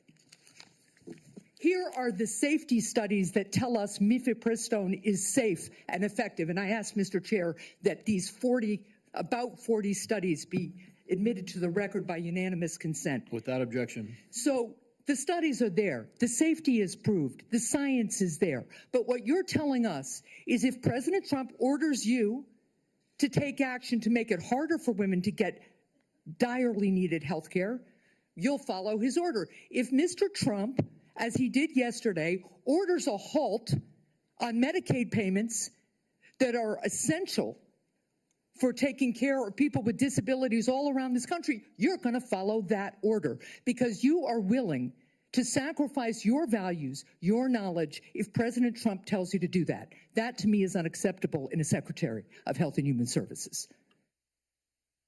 As I explained before, the White House has issued a statement saying that that policy will not deprive any American of benefits. The problem is the White House issued that statement only after we pointed out the damage it would do, and it became politically uncomfortable for them. You know what else that freeze on federal funding did? It halted funds for critical research that could cure pediatric cancer. So if the president tells you to do that, you're going to stop that too. That's enough. Thank you. Senator Cortez Masto is next. Thank you. Mr. Kennedy, thank you for coming into my office and having the conversation that we did. I appreciate your passion and your belief, and you've spent years really talking about the issues that matter to you, and I appreciate that. Let me ask you a couple of questions, though I just need some clarification. Right now, there's a 40-year-old law that requires hospital ERs accepting payment from Medicare to actually provide emergency care to patients. So let's say a woman experiencing a life-threatening condition like a heart attack goes to the ER. As a lawyer, you would agree that that federal law protects her right to emergency care, correct? Yes. So now a pregnant woman with life-threatening bleeding from an incomplete miscarriage goes to the ER. Let me rephrase that so you can hear. A pregnant woman with a life-threatening bleeding from an incomplete miscarriage goes to the ER, and her doctor also determines that she needs an emergency abortion. But she's in a state where abortion is banned. You would agree also as an attorney that federal law protects her right to that emergency care, correct? I don't know. I mean, the answer to that is I don't know. If the state Well, let me ask you this as an attorney. Doesn't federal law preempt state law? The federal Constitution does. Sometimes not every federal law preempts state laws. It could be unconstitutional. Now, I'm not trying to be evasive, Senator. I'm just telling you I don't know the answer I appreciate to that question. But what authority do you have over this as the director of HHS? What authority do I have? Yeah, to enforce the law. In what regards? To make sure that a hospital that receives payment from Medicare is ensuring that they're providing the necessary emergency care to patients when they present. It's actually the EMTALA law. So what authority as HHS director do you have with respect to EMTALA? My understanding is that I have budgetary power and that it's pretty much limited to that. But if you tell me I have another authority, I don't even think that. Well, let me tell you, we have a law enforcement branch at HHS. Actually, you do, and that's CMS. CMS actually investigates complaints of EMTALA violations, as well as the Health and Human Services Inspector General, who, by the way, was just recently fired by Donald Trump. So you will be enforcing EMTALA laws, and it's important that you understand their impact and don't play politics with the patient presenting at the ER based on a position that this administration has taken. Let me ask you another question. When we met in my office, you said about lowering drug prices, that when Big Pharma price gouges, the American people suffer. I think we both agree on that. And I think you're sincere in your belief that you want to reduce prices for Americans, correct? Yes. Yeah. The Inflation Reduction Act empowered Medicare to negotiate prescription drug prices. It penalizes drug companies for price hikes above inflation, and it caps seniors' out-of-pocket drug costs, along with reducing insulin prices to $35 per month. But your future boss, Donald Trump, on his first day in office, revoked President Biden's executive order that actually directed the health secretary to examine ways to reduce drug prices and improve access to innovative therapies for the American people. And unfortunately, Republicans in Congress want to repeal the Inflation Reduction Act, which means reversing all of those things that we worked on to lower prices for Americans. So my question to you is, what do you do? Why are you there? Are you there to be a rubber stamp to this administration and cave into all of these positions that they're taking, even though you know they're in disagreement with your positions on lowering drug prices and that they could harm Americans? How do you handle that as HHS director? Senator, my understanding is that the White House issued an executive order, I believe today, supporting the drug negotiations under the IRA. President Trump was very aggressive during his first term about negotiating drug prices. He has instructed me, and I've met with him repeatedly as that we need lower prices than seniors in this country, and so let me ask you. Are. Let me ask you this, because I only have so much time. So we've already negotiated lowering prices for 10 drugs with Big Pharma, and Big Pharma, by the way, opposes this. They have not only are asking for a pause, they have filed lawsuits, but we've already negotiated the first 10 drugs. And we want to expand it to the next 10 to 15 that the Biden administration has put forward. Would you agree and continue that path of really mandating that Big Pharma come to the table and negotiate drug prices for Medicare so we can lower those prices for Americans? My understanding is that the executive order that was issued today, which I haven't seen, but I've read a summary. Well, let me ask you this then, because you keep citing the Trump administration and you're just going to follow what they say. Is that what you're doing? You're just a rubber stamp for them in this position? So anybody, so it doesn't matter that you're before us. It could be anybody coming before us, as long as they're a rubber stamp for this administration and disregarding your beliefs and what you think. I guess my question to you is, if it really is fundamental to what you believe, how do you live with that? How do you address those issues as you're moving forward, knowing that it's going to harm Americans? Yeah. You want me to answer the question? No, I'm asking you. Okay. President Trump has asked me to end the chronic disease epidemic and make America healthy again. And I'm in a unique position. Is that the only reason why you're at HHS? Is that the only reason why then you're at the HHS, to address that one issue? President Trump has asked me because I'm in a unique position to end that. And that is what I'm doing.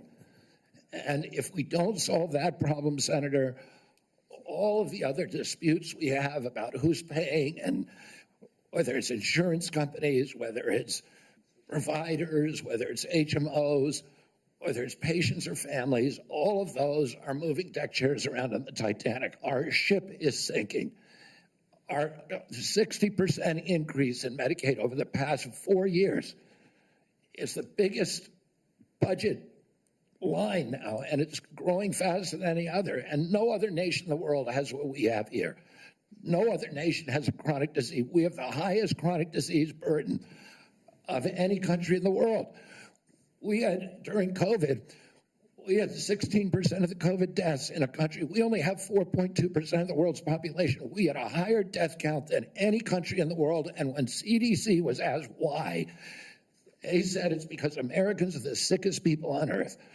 The average person who died from COVID, American, had 3.8 chronic diseases. This is an existential threat economically, to our military, to our health, to our sense of well-being. And it is a priority for President Trump. And that's why he asked me to run the agency. And if I'm privileged to be confirmed, that's exactly what I'll do. Senator Barrasso. Thanks so much, Mr. Chairman. Mr. Kennedy, thank you for taking time to visit with me in my office prior to today's hearing to talk about a lot of the important issues affecting healthcare in my home state of Wyoming, as well as the nation. I appreciate your willingness to serve our country. During our meeting, we discussed the challenges that healthcare providers and patients are facing in rural America. Financial obstacles facing rural hospitals, workforce shortages, issues of OBGYN, and then new regulations that are painful that have come out of the Biden administration are hurting our ability to provide nursing home staffing. So let me start, if I could, with rural hospitals and the closures of hospitals like that.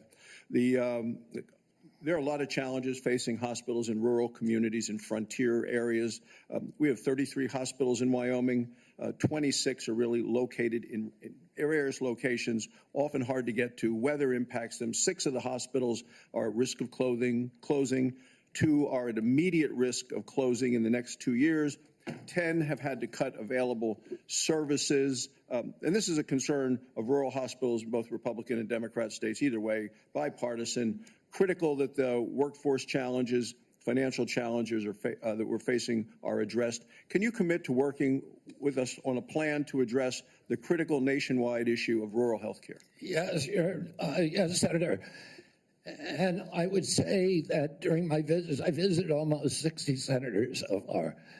And the most common unifying, I would say, issue among both Democrats and Republicans, there were 2. One was PBM reform, and the other is rural hospitals. And, our nation made a commitment over 100 years ago to put up a hospital within 30 miles of every American. We generally succeeded in doing that. It's absolutely critical. It's life-saving. And rural hospitals are closing at an extraordinary rate right now. They not only provide important health care for the localities, but also they're economic drivers for localities all over this country. President Trump is determined to end the hemorrhage of rural hospitals, and he's asked me to do that through the use of AI, through telemedicine, which these are innovations that I saw the other day. A Cleveland clinic has developed an AI nurse that you cannot distinguish from a human being, that has diagnostics as good as any doctor. And we can provide concierge care to every American in this country, even those the remote parts of Wyoming, Montana, Alaska, et cetera. We also have opportunities at HRSA and at the GME to finally live up to GME's mission of providing personnel to rural hospitals. And I intend to use all of my power, because I've seen the priority that is given by both Democrats and Republicans on this committee. I intend to make that a priority if I'm privileged to be confirmed. Well, I appreciate it, because often with financial strains on a local hospital, one of the common services to be cut in rural hospitals is maternity services. So now we have women in Wyoming having to drive over 100 miles to access care. 13 counties in Wyoming don't have access to OB. And we're talking counties larger than the states of Vermont, New Hampshire, Rhode Island, Connecticut, New Jersey, Delaware, counties larger than those whole states. So will you commit to working with my office to find solutions to help address these specific maternal health challenges in rural America? Yes, Senator, I look forward to it. Another issue we specifically spoke about with this harmful Biden administration rule that have really been bad for our rural nursing homes. And it's a rule that would triple the registered nurse requirements in nursing homes. This is going to lead, there just aren't enough registered nurses in our state to be able to comply with this. This would lead to nursing home closures across our state. Will you commit to working with me to fix this serious problem that it was a result of a rule that came out by the Biden administration, who clearly doesn't understand rural America? Yes, Senator, I think the rule was well-intentioned, but as you've said, and I've heard from many rural senators, it will be a disaster for their states. Some of the nursing homes, these are staffing rules that require 24-hour staffing by medical professionals. Some of the nursing homes in rural areas simply do not have the available personnel or the economics to be able to do that.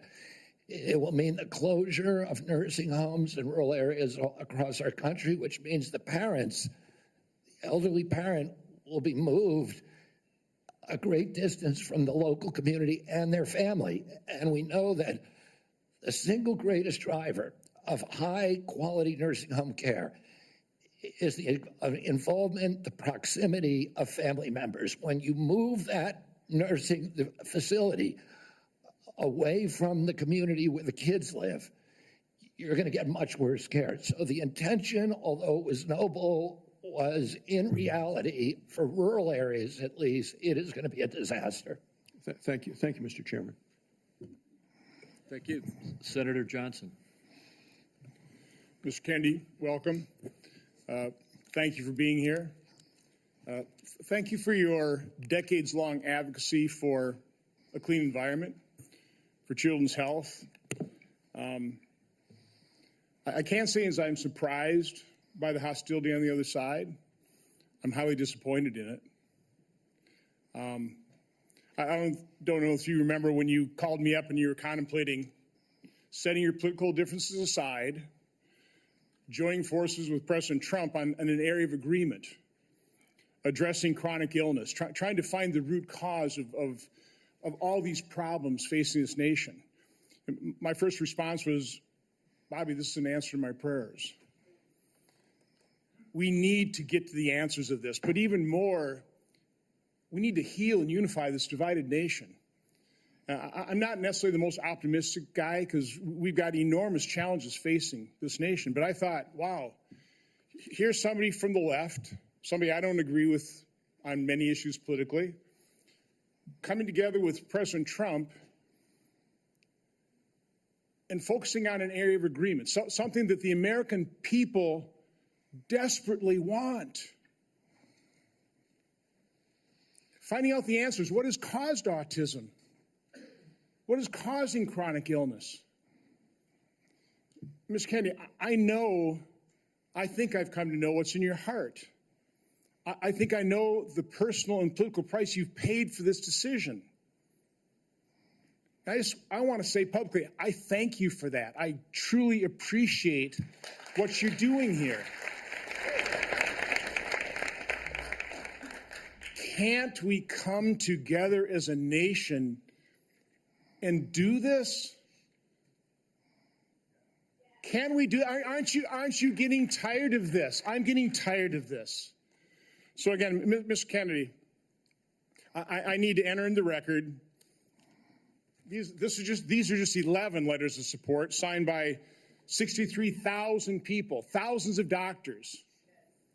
From the American Association of American Physicians and Surgeons, Independent Medical Alliance, the North Carolina Physicians and Freedom Group, Governor Jeff Landry from Louisiana. These are Americans, nonpartisan. A lot of these people, I know because I've advocated with you. A lot of them are Democrats. They put their political differences aside. So, Mr. Chairman, I'd like to enter this in the record. Without objection. I also do want to, Mr. Kennedy, as long as I have you here, I've written over 70 oversight letters to the federal health agencies under the Biden administration. I've virtually gotten squat out of them, okay? What I get is we get, for example, 50 pages of Anthony Fauci's emails redacted. Oh, by the way, the latest one was 17 pages. Instead of issuing a health alert on the myocarditis they knew was impacting young men early in 2021, instead of issuing an alert on the Health Alert Network, they developed 17 pages of talking points. This was given to the public under a FOIA request. They had to go to court.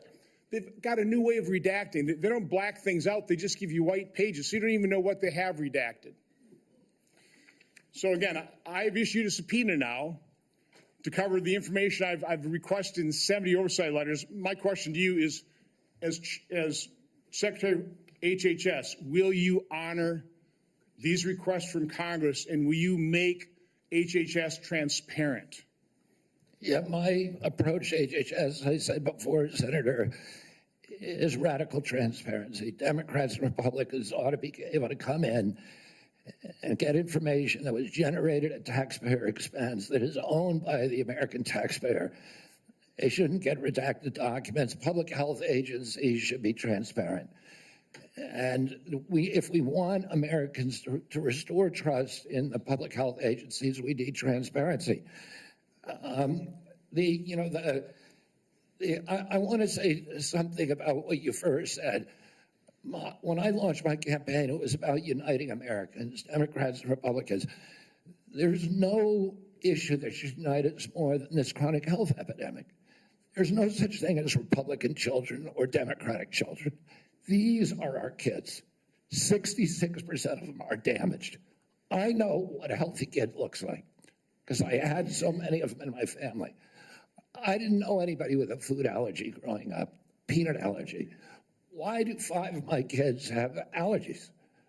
Why are we seeing these explosions in diabetes, rheumatoid arthritis, neurological diseases, depression, all of these things that are related to toxics in the environment?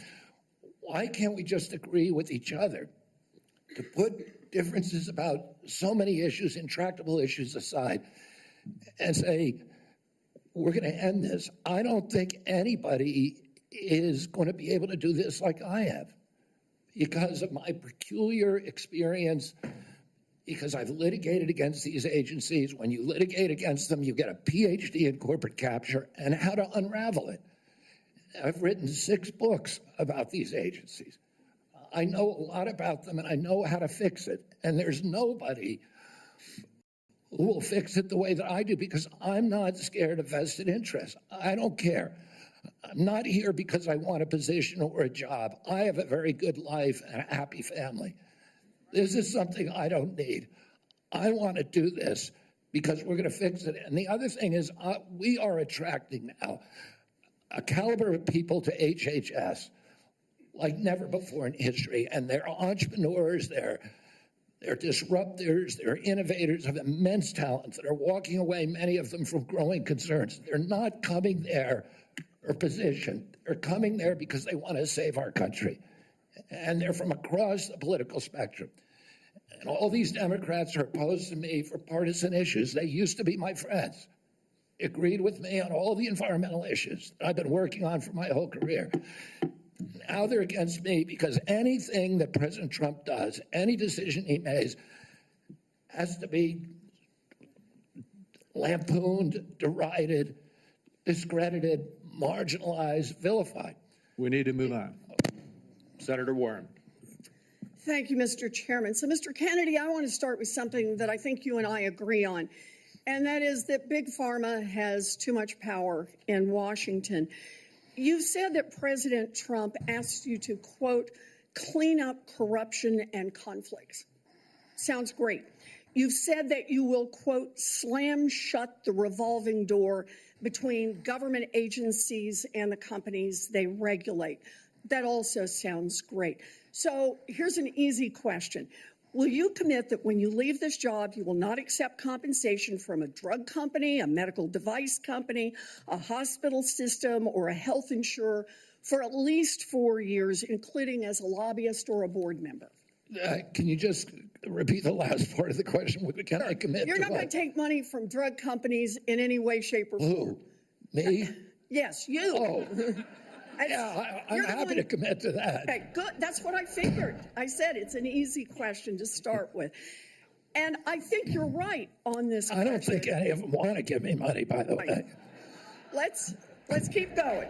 You're right because to say yes, because every American has the right to know that every decision you make as our #1 health officer is to help them and not to make money for yourself in the future. So I want to talk more about money. I'm looking at your paperwork right now. In the past 2 years, you've raked in $2.5 million from a law firm called Wisner Baum. You go online, you do commercials to encourage people to sign up with Wisner Baum to join lawsuits against vaccine makers. And for everyone who signs up, you personally get paid. And if they win their case, you get 10% of what they win. So if you bring in somebody who gets $10 million, you walk away with $1 million. Now, you just said that you want the American people to know you can't be bought. Your decisions won't depend on how much money you could make in the future. You won't go to work for a drug company after you leave HHS, but you and I both know there's another way to make money. So, Mr. Kennedy, will you also agree that you won't take any compensation from any lawsuits against drug companies while you are secretary and for 4 years afterwards? Well, I'll certainly commit to that while I'm secretary. But I do want to clarify something because you're making me sound like a shill. I put together that case. I did the Science Day presentation to the judge on that case to get it into court. Mr. Kennedy, it's just a really simple question. You've taken in $2.5 million. I want to know if you will commit right now that not only will you not go to work for drug companies, you won't go to work suing the drug companies and taking your rake out of that while you're secretary and for 4 years after. It's just...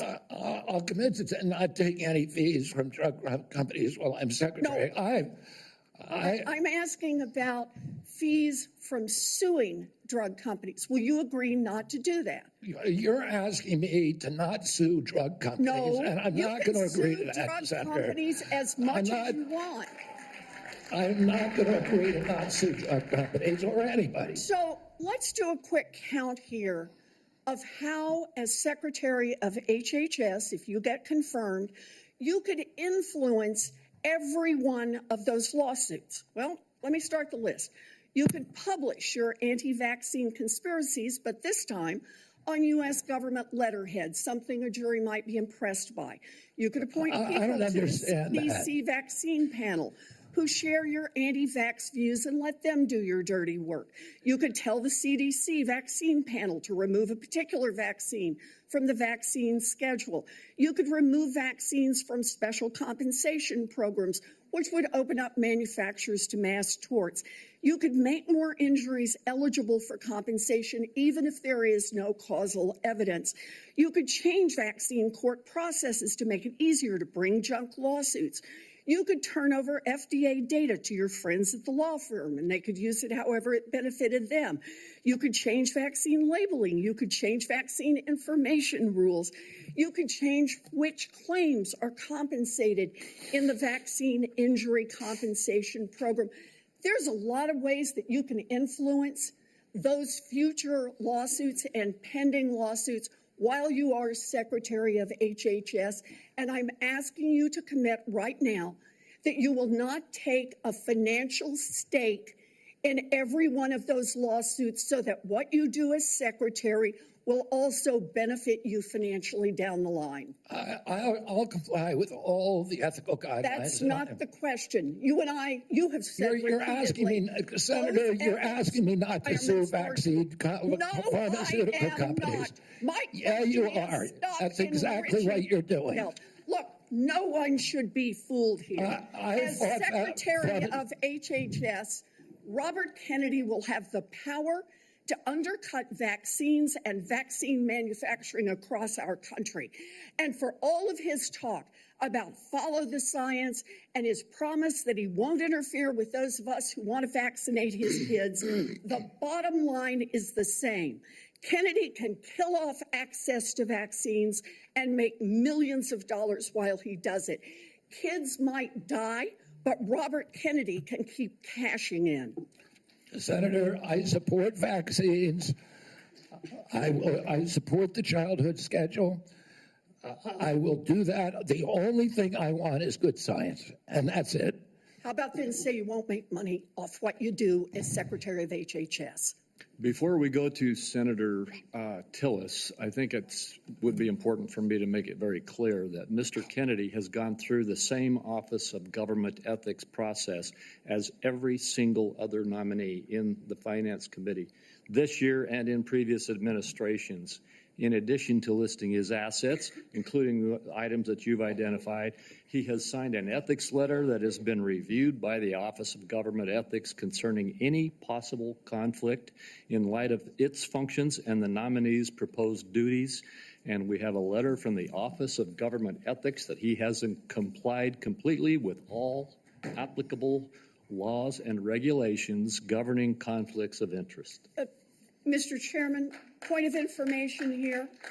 Have we had a single nominee come through who's made $2.5 million off suing one of the entities that it would be regulating and plans to keep getting a take of every lawsuit in the future? Have we had that before? I haven't reviewed the past documentation of every other nominee's financial interests, and so no. But I know that every single time we get a nominee, their financial interests are attacked. That's why we have the Office of Government Ethics. That's why they've reviewed everything that's in his record, and that's why he has even, I think, and I don't know that I want to ask him to get into it, but he has listed his assets and has gone through a discussion of the responsibilities under our ethics laws and is complied with all of those requirements. Senator Tillis. Thank you, Mr. Chairman. Mr. Kennedy, how's your morning going? So far, so good. Good. You came prepared. I'm glad that you did. You, I believe, addressed to my satisfaction a question about Title X and the president's priority with respect to Planned Parenthood. Can you just affirm that you are 100% behind the president's policy on Title X and the implementation? I'm 100% behind it. Senator. Thank you. You know, it's amazing to me that people, well, first off, you need to understand I was in a judiciary hearing this morning. It's very clear to me that some of these nominations are going to be shirts and skins. So no matter what you answer in the affirmative, they're going to ask you one more question so that you won't be able to answer in the affirmative. That's just the way the game gets played when we have nominees like yourself. So I think you're handling yourself well. I got a real quick question for you. Are you a conspiracy theorist? That is a pejorative, Senator, that's applied to me, mainly to keep me from asking difficult questions of powerful interests. I was told that I was a conspiracy theorist. That label was applied to me because I said that the vaccines, the COVID vaccine, didn't prevent transmission and it wouldn't prevent infection, when the government was telling people, Americans, that it would. I was saying that because I was looking at the monkey studies in May of 2020. I was called a conspiracy. Now everybody admits it. I was called a conspiracy theorist because I said red dye caused cancer. And now FDA has acknowledged that and banned it. I was called a conspiracy theorist because I said fluoride lowered IQ. Last week, JAMA published a meta-review of 87 studies saying that there's a direct inverse correlation between IQ loss. All right, so I'm going to assume I could go on for about a week. So is there any one of them that you can say, you got me? That really was a conspiracy theory? Or are you in a position to submit for the record? I think it'd just be helpful for every one of these narratives for you to submit that maybe for the record.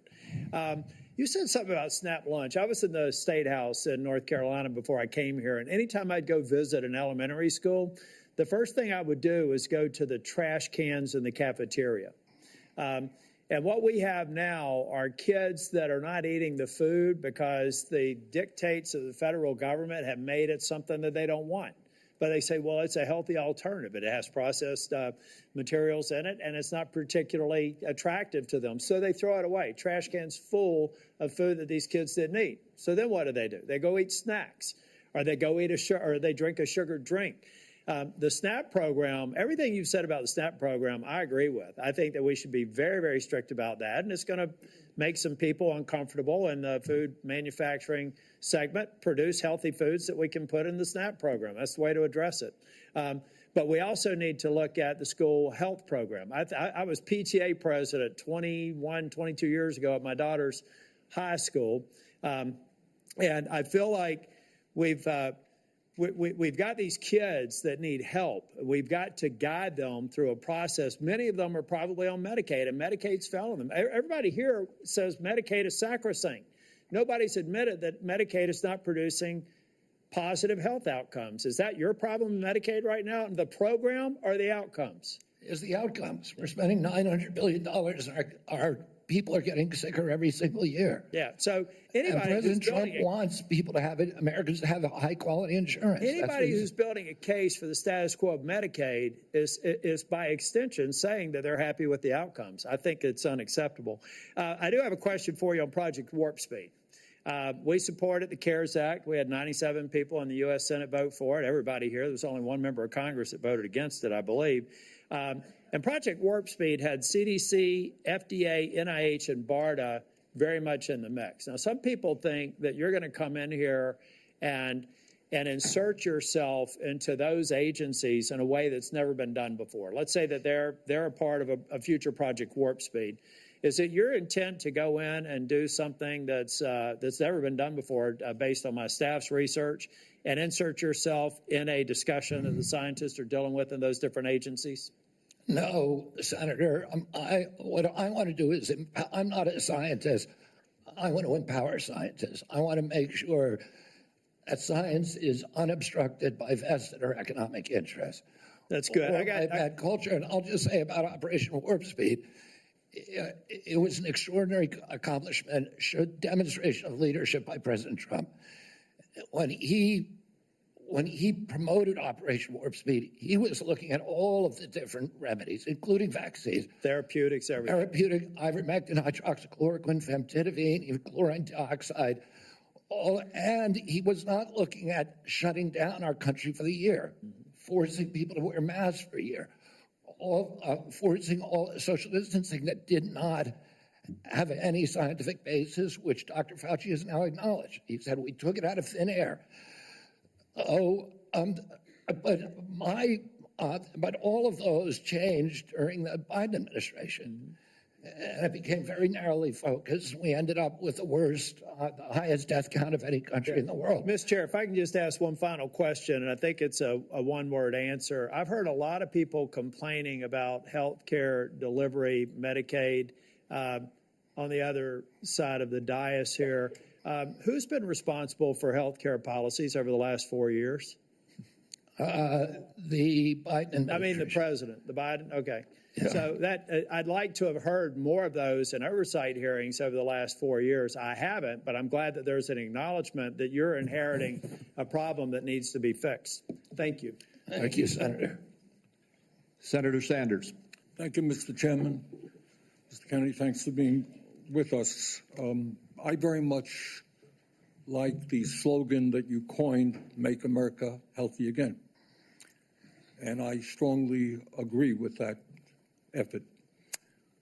Despite spending, as you indicated, 2 or 3 times as much per capita on health care as other nations, we have 85 million people who are uninsured, underinsured. We have all kinds of chronic illnesses. Our life expectancy is lower than other countries. And for working class people in this country, they are living 6, 7 years shorter lives than the top 1%. We got a problem, okay? And I'm going to suggest some ideas that I think can remedy that.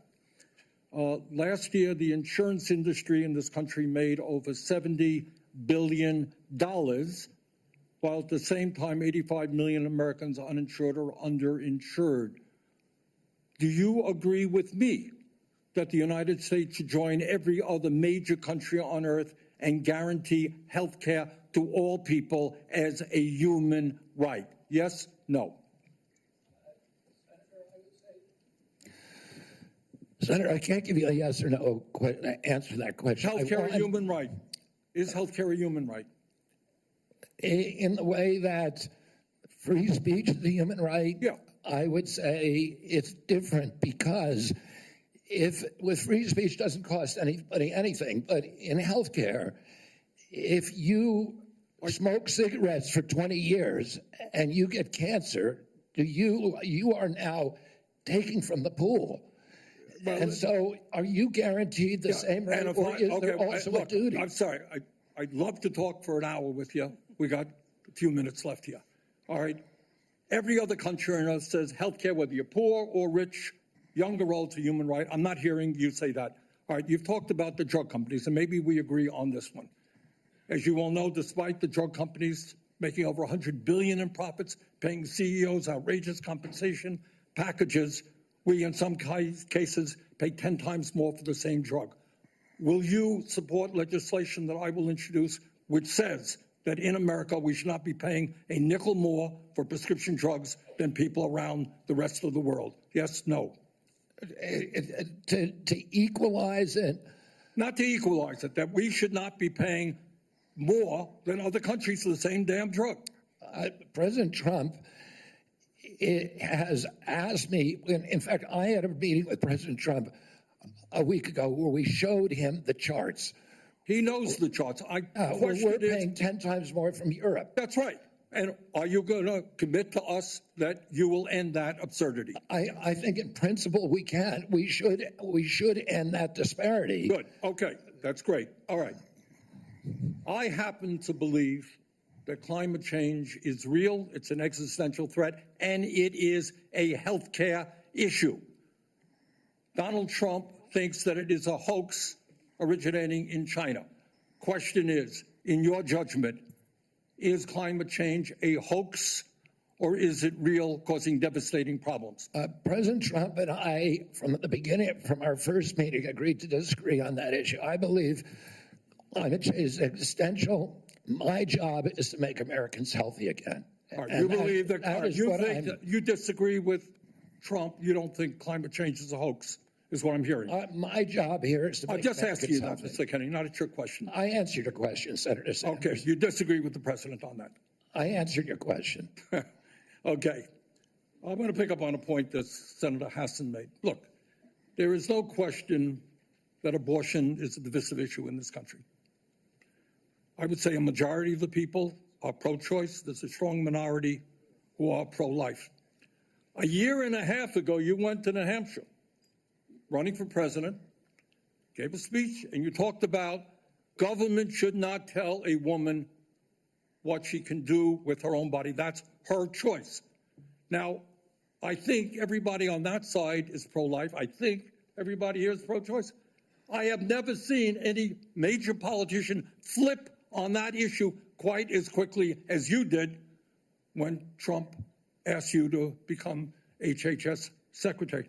Tell me why you think people should have confidence in your consistency and in your word when you really made a major U-turn on an issue of that importance in such a short time.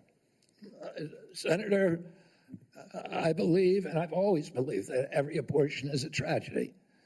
But you told the people in New Hampshire that it was their right. All right, let me do a last question here because I'm running out of time. I think the gist of what you're trying to say today is you're really pro-vaccine, you want to ask questions. You have started a group called the Children's Health Defense. You're the originator. Right now, as I understand it, on their website, they are selling what's called onesies. These are little things, clothing for babies. One of them is titled Unvaxxed, Unafraid. Next one, and they're sold for $26 a piece, by the way. Next one is No Vax, No Problem.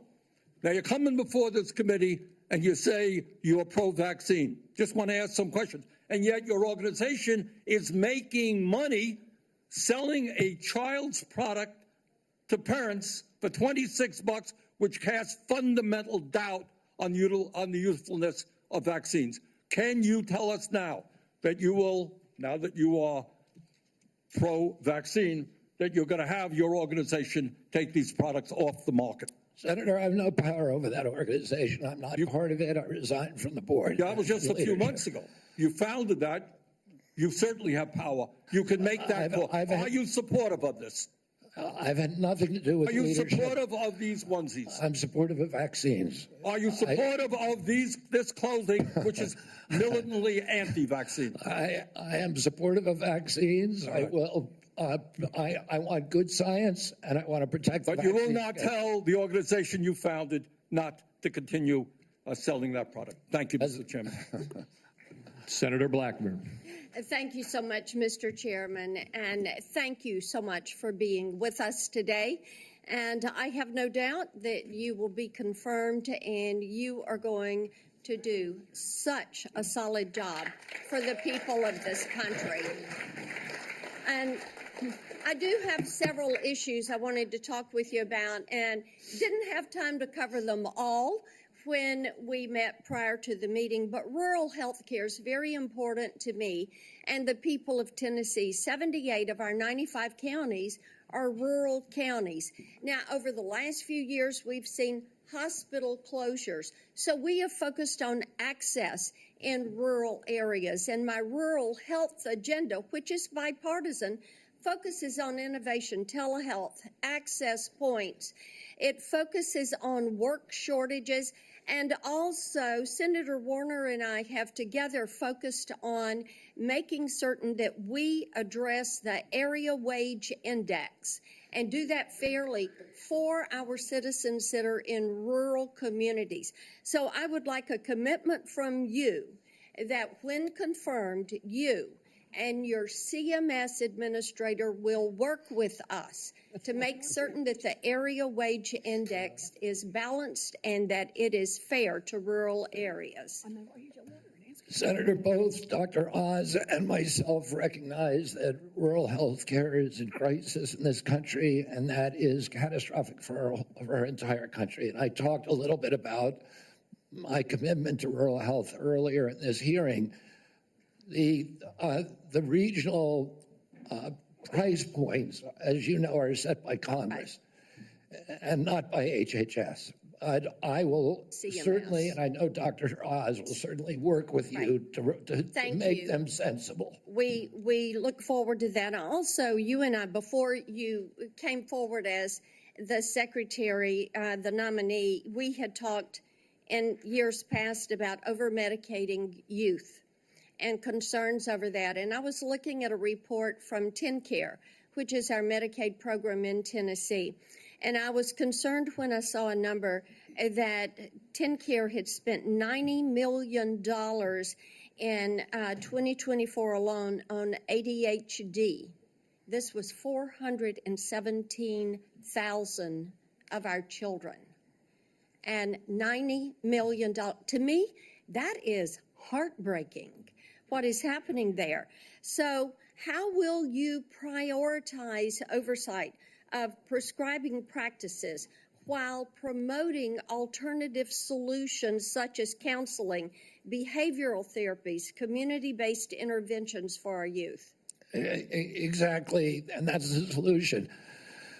15% of American youth are now on Adderall or some other ADHD medication. Even higher percentages are on SSRIs and benzos. We are not just over-medicating our children, we're over-medicating our entire population.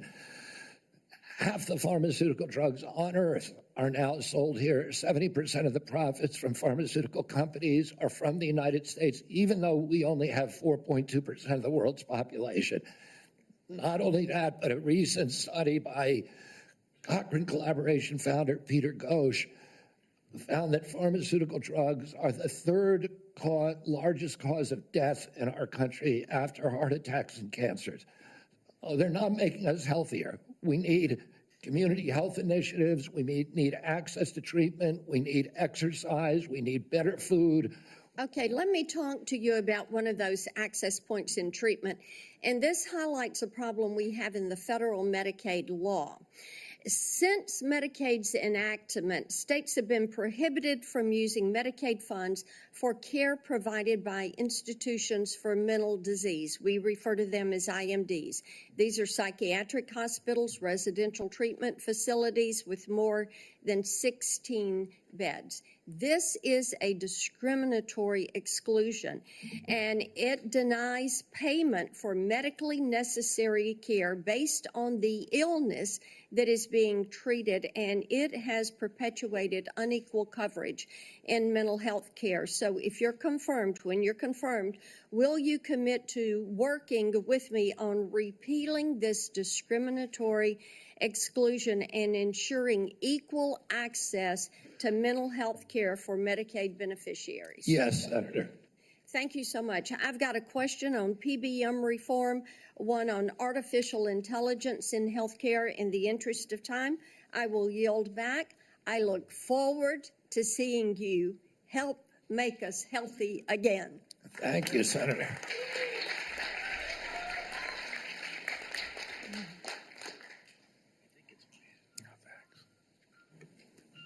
Senator Lujan. What? No. You're next. I'm next. Excuse me, I made a mistake. It's Senator Cantwell. Thank you so much. Thank you, Mr. Chairman, and congratulations on your nomination, Mr. Kennedy. And I've been absent only because I've been in another hearing with the nominee to be the Commerce Secretary. So I will review everything that you've said today and look at that diligently. But one of the things that I wanted to discuss with you is I represent a very big innovation state. And innovation in healthcare specifically. Innovation like NIH funding to the Fred Hutch Cancer Center that helped develop the HPV vaccine, which has the potential to eliminate over 95% of cervical cancer. NIH also funds a lot of jobs and grants, nearly 11,000 people in the state of Washington and over $1.2 billion worth of grants. So while I agree with you on healthy foods, I definitely am troubled by the medical research side of innovation and some of the things that you have said. In fact, this issue about laying off 600 employees at NIH or giving the fact that, to quote, give infectious disease a break for 8 years. So we've had a chance to talk about this a little bit, but the most striking example of this is when COVID hit. And we were the first in the nation. We had the first case, and it really was the fast response by the University of Washington that really helped save lives. So I just want to know that, are you aware of how harmful these issues could be for public health? That public health in and of itself could be affected by these kind of anti-science views? Senator, I have always been a science person, a pro-science person. I believe in evidence-based medicine and gold standard science.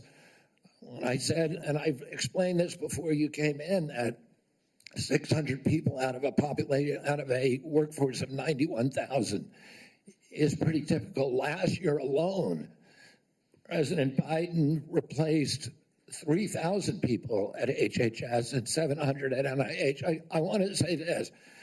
I said give infectious disease a break because that's been the principal preoccupation. Infectious disease, chronic disease is 92%, accounts for 92% of deaths in this country, and almost nothing is studied at NIH about the etiology of our chronic disease epidemic. But right now, the money is going to infectious disease. But I get your point. It's an interesting point.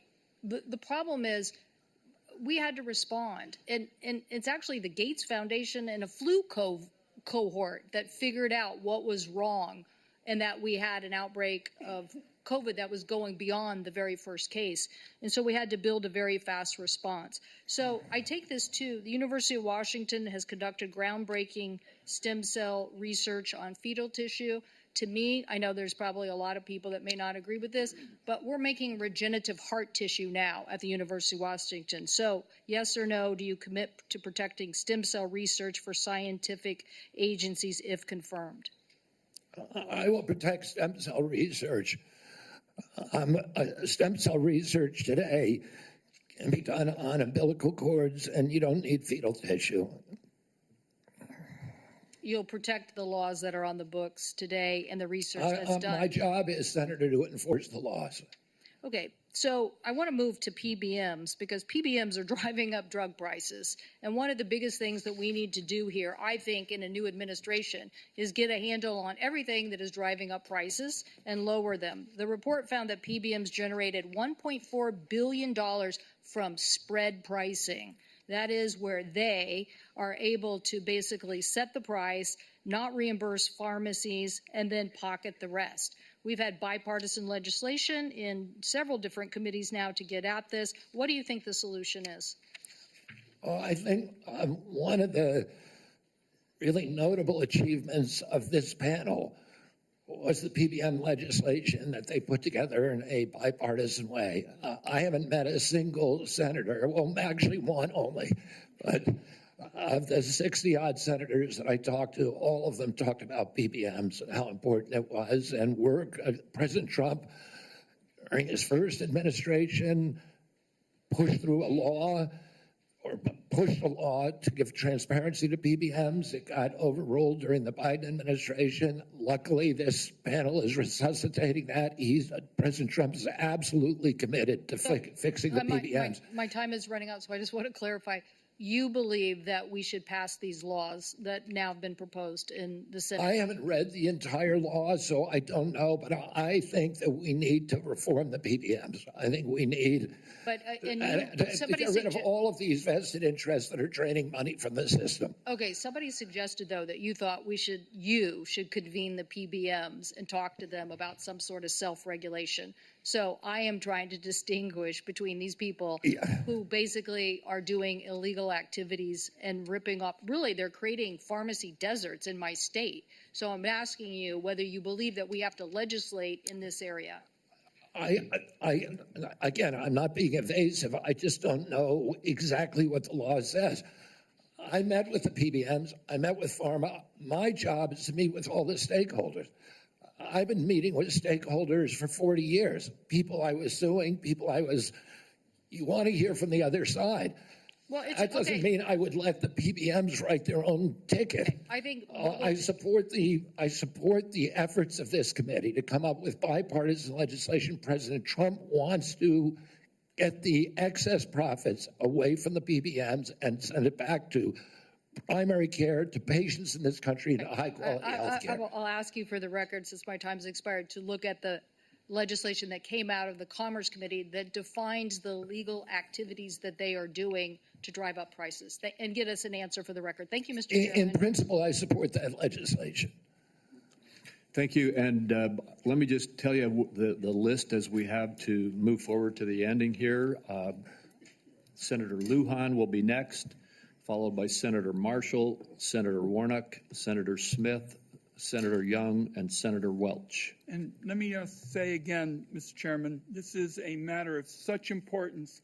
A number of my colleagues would like a second round, and I think it would be important to offer, say, a modest amount of additional time to get into this on both sides. I know I have some questions, but I want my colleagues to have the opportunity to raise their concerns as well.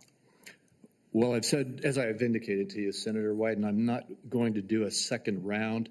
I have been very generous with the senators. I think almost every single senator has had 7 minutes at least. And I will give you a second, as is our practice between the two of us. I'll then divide my time up with my colleagues. Okay, you are welcome to do that. Thank you. Senator Lujan. Thank you, Mr. Chairman. Mr. Kennedy, when we met, you stated to me that it is not your goal to take away programs that work for Americans. Do you stand by that statement? Yes, Senator. Mr. Kennedy, do you know how many Americans rely on Medicaid? It's about 72 million plus the 7 million kids who are on chips. Appreciate that, 72 million. Yes or no, is it important that expectant mothers and newborns have access to health coverage? Is it important that expectant mothers and newborns have access to health coverage? Absolutely, Senator. Mr. Kennedy, do you know how many babies born in this country are covered through Medicaid? I would guess, I don't know the answer, I would guess about 30 million. I have it, Mr. Kennedy. About 41% or 1.4 million babies births are financed by Medicaid, according to the National Center for Health Statistics. Yes or no, do you believe that Medicaid is a critical program? I believe that Medicaid is a critical program, but that it's not working as well as it ought to be. And President Trump has asked me to make it work better, that most Americans are not happy with it, that the premiums are too high, the deductibles are too high, and everybody's getting sicker. Too much money is going to the Kennedy, insurance industry. I have a series of yes or no questions. They're pretty simple. because you heard we're not going to get a second round of questions, I ask for your indulgence to be able to get through them, yes or no. In New Mexico, as you know, Medicaid is often measured state by state. It might surprise you if you look at some of those surveys. In New Mexico, the response was 90% of New Mexicans on Medicaid report satisfaction getting care, 80% getting specialist care, 85% getting urgent care, 95% ease of filings out of focus. Not to pick on any one of my colleagues, but in Louisiana, 86% of people on Medicaid are satisfied with their interactions. 83% are satisfied getting care. 85% are satisfied getting specialized care. 82% getting urgent care. I can go on state by state, but we don't have the time today. Yes or no, do you support cutting Medicaid or reducing, and especially in an area where you and I spoke about with the federal investment in Medicaid, which is known as FMAP? President Trump has not told me that he wants to cut Medicaid. He's told me to make it better. Do you support cutting, yes or no? Let me ask you this way, since it's only about President Trump. I support making it better, Senator. If President Trump asked you to cut Medicaid, will you do it? Oh, it's not up to me to cut Medicaid. It would be up to Congress. And you don't I'm going to work. Mr. Kennedy, you don't want to answer? I'll move on. Do you know how many states will end? Mr. Chairman, if I may pause my time. So I understand that people are getting asked to leave if they stand up with signs, but there's a lot of other as well, Mr. Chairman. So it needs to be extended to everyone. As Mr. Kennedy said, we should respect each other when we have a difference of opinion. We're just trying to do our jobs here and trying to ask questions. That's all. And that's all I'm doing with Mr. Kennedy, folks. So I just hope that we can. Senator Lujan, you are right, and I ask the audience to please be respectful. Thank you, Mr. Chairman. I appreciate that very much. Mr. Kennedy, do you know how many states will end their Medicaid expansion if the federal share of Medicaid drops? Well, there's 40 states that have signed on to the expansion. So, it's a smaller number. So it's 9 states would quickly have to end their expansion because of the laws that they have. That's about 4 million folks across the country. And in New Mexico, Iowa, and Idaho, they have triggers that it would immediately have to go into effect if, in fact, that gets cut. The reason I'm asking those questions is there's been a lot of chatter and conversations around Medicaid. Now, I agree we can always do better, and we must be doing better in America. But Medicaid has been shown to improve health outcomes, including mortality, quality of life, and access to preventative care as well. And there's some areas, Mr. Kennedy, that you and I touched on specific to Native American communities. One of the concerns that I have are these programs matter to folks. You shared your passion about caring for folks. I believed that passion. My question in this area is, as you know, when folks are doing research and they're going to check to see if medicine works on someone, if they're not included in that trial, it often doesn't help them. That's what all the evidence shows. So what are you going to do when programs are eliminated to require the inclusion of Native Americans in clinical trials when it comes to life-saving medicine? I'm going to do everything I can to make sure that there's Native Americans in clinical trials. As I said to you when I visited your office, I spent 20% of my career working on Native issues. My family's been deeply involved with them. My father and uncle were big critics of the Indian Health Service, a failure to deliver good health results or health care on the reservations. I'm going to bring a Native in for the first time in history into my central office, that all the major decisions in my office will be that he will have it. We've already interviewed a candidate, a very, very good candidate, will have direct impact on all the major offices. One of my priorities is to improve. I appreciate that. I have a follow-up in that space specifically. Will you commit to finalizing the congressionally mandated FDA guidance to increase clinical trial diversity? Just repeat that again. I'm sorry. Will you commit to finalizing the congressionally mandated FDA guidance to increasing clinical trial diversity? Yes.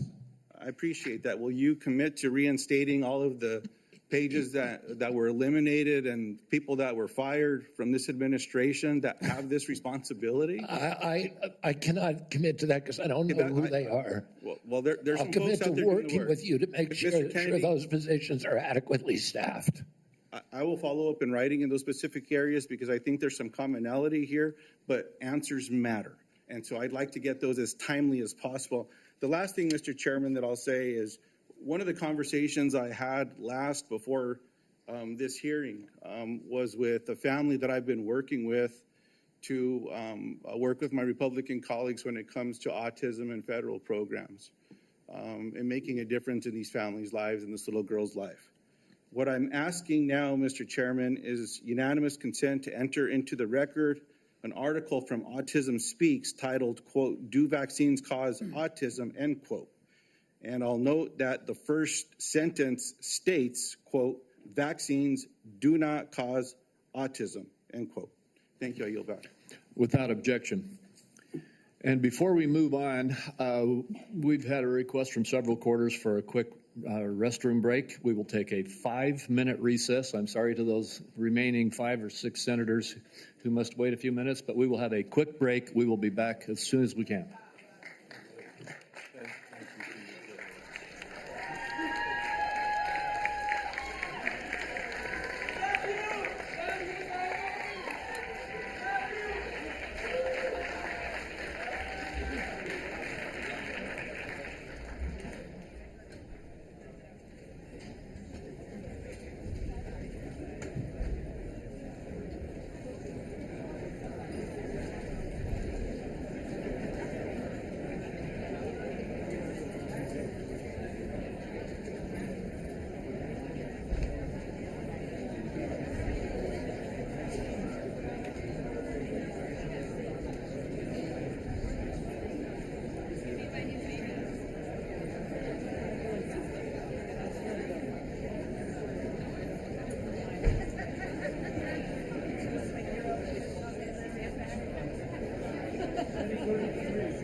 Would everyone please take your seats?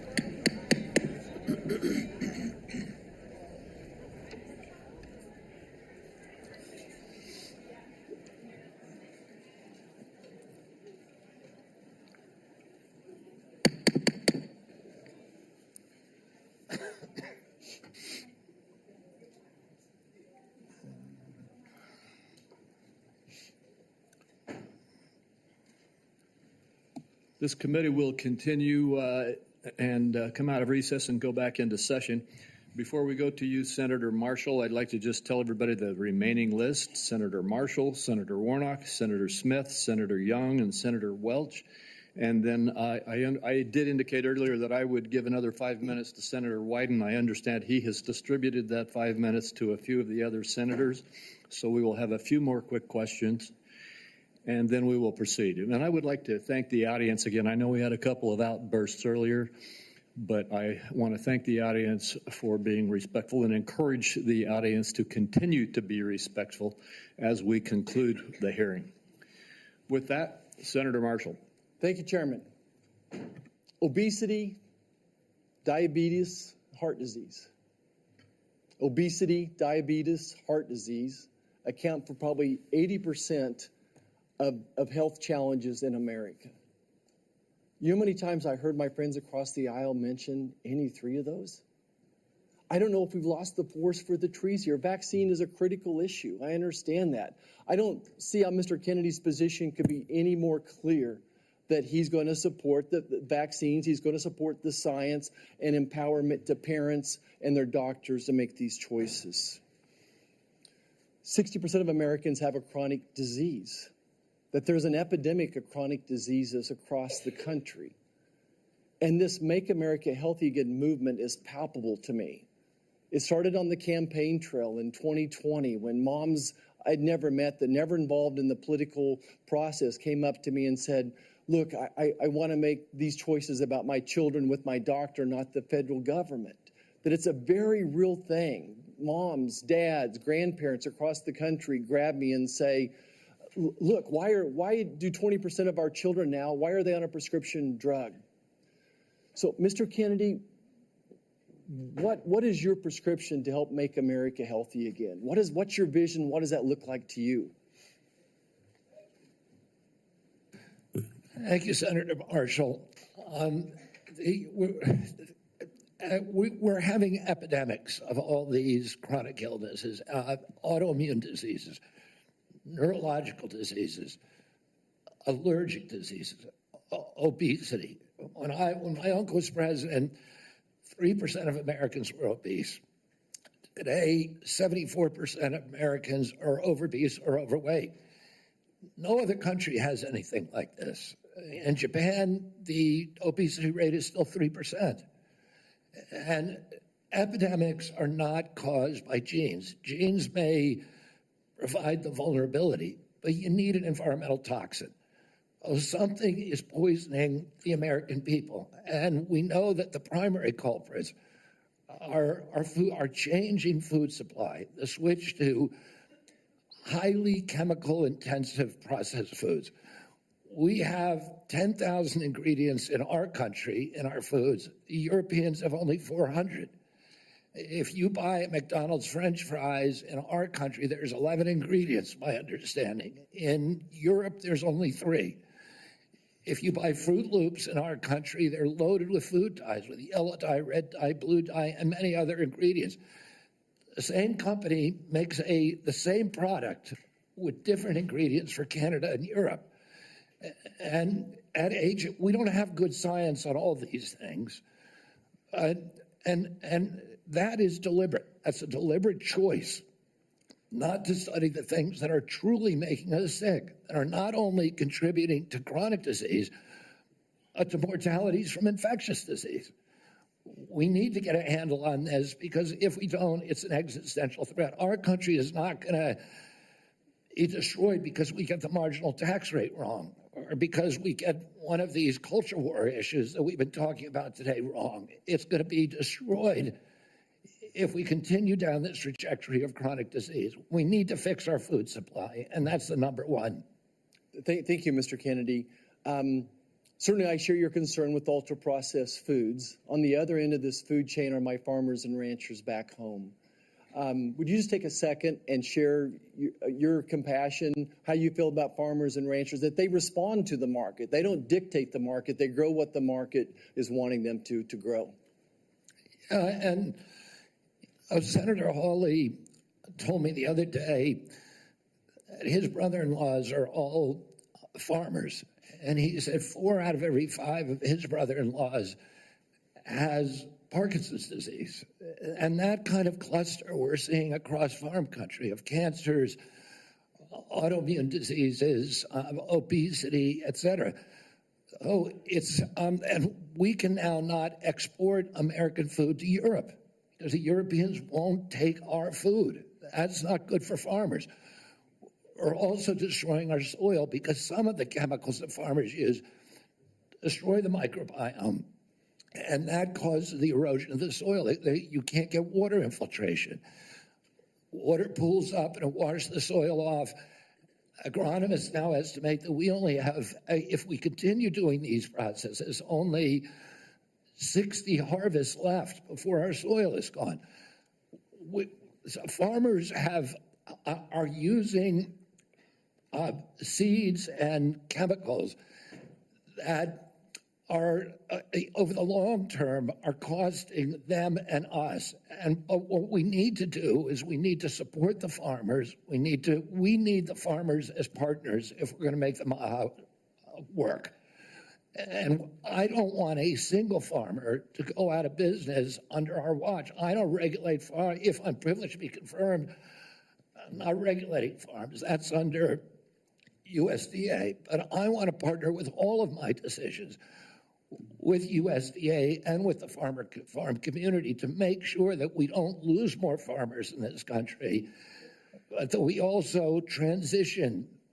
We offer and incentivize transitions to regenerative agriculture, to no-till agriculture, and to less chemically intensive. And by the way, I've also met with the chemical industry and the fertilizer and herbicide companies, and they want to do the same thing. Oh, and I think we're on the trajectory to do that, and we need to incentivize initiatives to accelerate that trajectory. Mr. Chairman, if I could, the great news is that my farmers in Kansas are selling products to Europe, that today's regenerative practices, soil health, all those things are priorities for Kansas farmers. Many of us are doing many of those things already. We just need it to be more widespread. If I could just wrap up my remarks, though, is that, again, going back to the big picture here, 60% of Americans have a chronic disease. Mr. Kennedy, I believe for such a time as this that you're not just one of 300 million people. I think that you are the person to lead HHS to make America healthy again, that God has a divine purpose for you, and I look forward to your confirmation and working with you to make America healthy again. Thank you, Senator. Thank you. Senator Warnock. Thank you so much, Chairman Crapo and Ranking Member Wyden. It's great to be here. Mr. Kennedy, welcome. Welcome to you and to your family. Thank you for meeting with me a few days ago. I'd like to follow up, if I might, with some of the issues that we discussed in my office. I want to talk to you first about the CDC, or the Centers for Disease Control and Prevention. I'm proud of the work that the CDC does, proud that it's located in Georgia with more than 10,000 employees in my state. If confirmed, you would be the cabinet secretary over the CDC. Representing HHS is about 29% of the federal budget. CDC is a part of that. Do you agree that the CDC's work is critical to Georgia, critical for our country, and the health of the entire world? Yes, Senator. Senator Isaacson, my Republican predecessor, would have agreed with that. Bless his memory. He was a fierce advocate for the CDC, as am I. The CDC is an agency filled with hard-working, dedicated public health servants. They wake up every single day working to keep us safe. I think we don't think often enough about their work because it's easy not to celebrate the folks who are protecting you from that which doesn't appear because of the work that they're doing. So grateful for the work that the CDC employees do. Some of them are members of my church. I saw that deep commitment firsthand when I visited the CDC just last summer. Mr. Kennedy, you have compared the CDC's work to Nazi death camps. You've compared it to sexual abusers in the Catholic Church. You've also said that many of them belong, this is a direct quote, many of them belong in jail. For me, those are disturbing characterizations of the CDC workers that I know who are trying to keep the American public safe every single day. And as you are presented as the nominee for this position, I need to know, do you stand by those statements that you made in the past, or do you retract those previous statements? Senator, I don't believe that I ever compared the CDC to Nazi death camps. I support the CDC. My job is not to dismantle or harm the CDC. My job is to empower the scientists if I'm privileged to be confirmed. So you retract those statements? I'm not retracting it. I never said it. Well, actually, I have a transcript of me saying that it's a Nazi death camp. Yeah, let me read your words. It says that the institution CDC and the vaccine program, is your description of their work, is more important than the children that it's supposed to protect. And you know, it's the same reason we had a pedophile scandal in the Catholic Church. It's because people were able to convince themselves that the institution of the church was more important than these little boys and girls who were being raped. That's pretty provocative language. You said in another statement to me, this is like Nazi death camp. I mean, let me finish. I'm just reading your words. I mean, what happened to these kids? 1 in 31 boys in this country, their minds are being robbed from them. Yeah, I was not comparing the CDC to Nazi death camps. I was comparing the injury rate to our children to other atrocities. And I wouldn't compare, of course, the CDC to Nazi death camps to the extent that any statement that I made has been interpreted that way. Yeah, I don't agree with that. In 2003, the United States Congress Government Oversight Committee ended an over a year investigation of the CDC and used almost that same language. They said that the CDC, just one division, one branch, the Immunization Safety Office, had put institutional self-interest and pharmaceutical profits ahead of the welfare and the health of American children. So that was a conclusion by Congress. And I repeated that. I'm asking you because you're the nominee for HHS. It sounds like you stand by those statements. Senator, my objective is to support the CDC. There's nothing I'm going to do that is going to harm CDC. I want to make sure that our science is gold standard science, and it's free from that same Government Oversight Investigation Committee found that the panels, the ACIP panel within CDC, I think 97% of the people on it had conflicts. I don't believe that that's right. I think we need to end those conflicts and make sure that scientists are doing unobstructed science. So I want to enter this statement, by the way, into the record without objection. Without objection. Last week, the White House gagged HHS and the CDC, preventing them from communicating all important public health information to anyone, including all of our allies, including our allies in the United States and global disease prevention. Can you just answer yes or no, because I'm running out of time? Do you agree with that action? I was not consulted on it, but that's pretty much standard operating procedure for incoming administration. So you agree with the action that gagged HHS and CDC from communicating important public health information?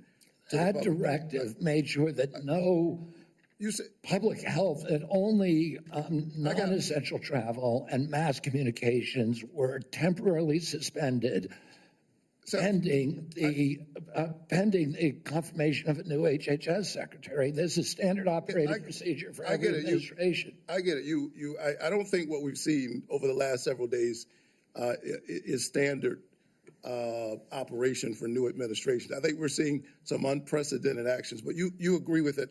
Last night, members of the CDC, along with other federal employees, were actually invited to resign, these buyouts. And I got text messages and folks I know work from the CDC, for the CDC, that do this important work, who got that note. And it's really important because my experience is that when you send out that kind of note, the folks who resign are the folks who you least likely want to see resign. They got other options. They're gifted folks. They got a lot of expertise. They have options. A lot of them are doing this work because of their patriotism, because of their commitment. Do you agree with the buyouts that were presented to CDC employees just last night? I agree.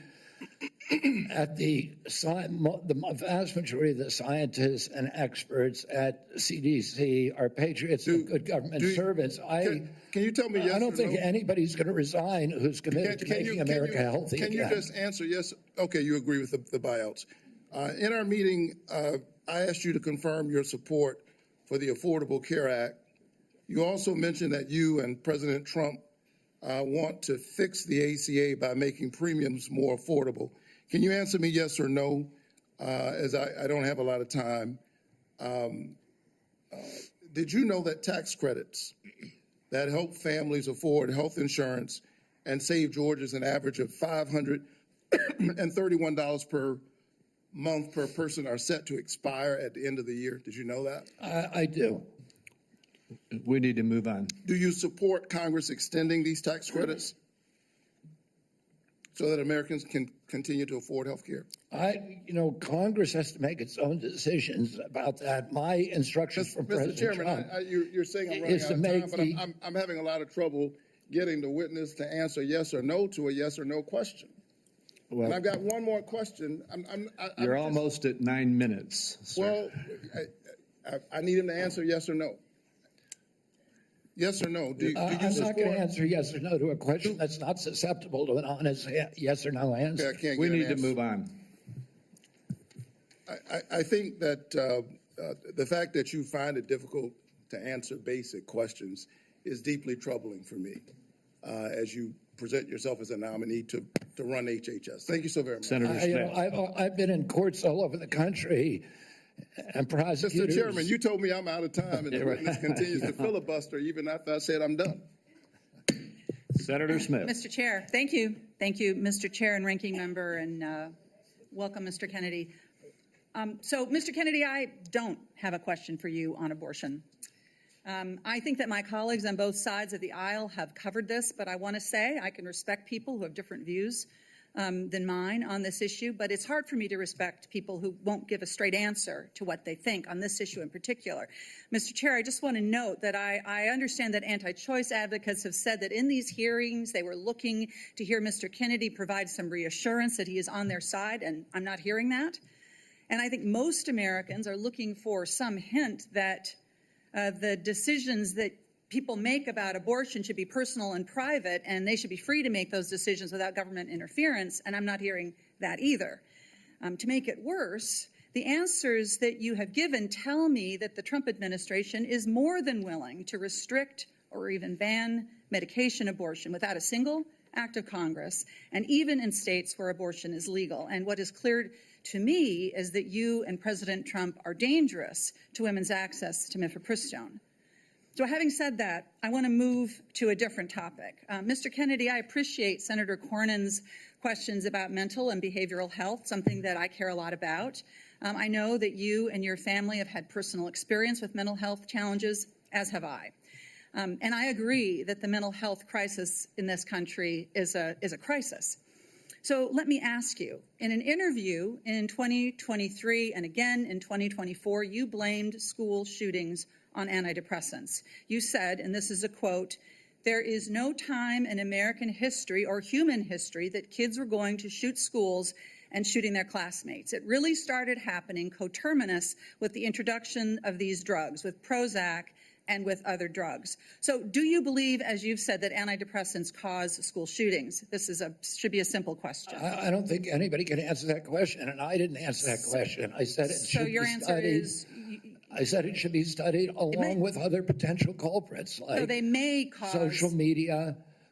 But I don't know. I would never make, because there's no science on that, Well, Senator. there is, Senator. There is, Mr. Kennedy. Thank you for the promotion. The science shows that there is no link between school shootings and antidepressants. And in fact, most school shooters were not even treated with antidepressants. And of those that were, there was no evidence of association. You know, I don't think you can say that, Senator, because of HIPAA rules, nobody knows. Well, that is, Mr. Kennedy, do you think that people who take antidepressants are dangerous?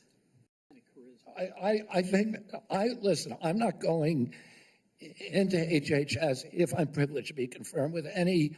So you can't say that people to impose any preconceived ideas that I may have. I just want to have good science. So you're not saying that they aren't dangerous, which means that they could be dangerous. Let me ask you this. That's not true. You've described Americans who take mental health medications as addicts who need to be sent to wellness farms to recover. Is that what you believe? No, of course I didn't say that anybody should be compelled to do anything. No, but you said they should be sent. I said they should be available to them. I didn't say they should be sent. You said that folks that take antidepressants are like addicts. That I can provide that, I think Chair. they should have the availability. Listen, I know people, including members of my family, who've had a much worse time getting off of SSRIs than people have getting off of heroin.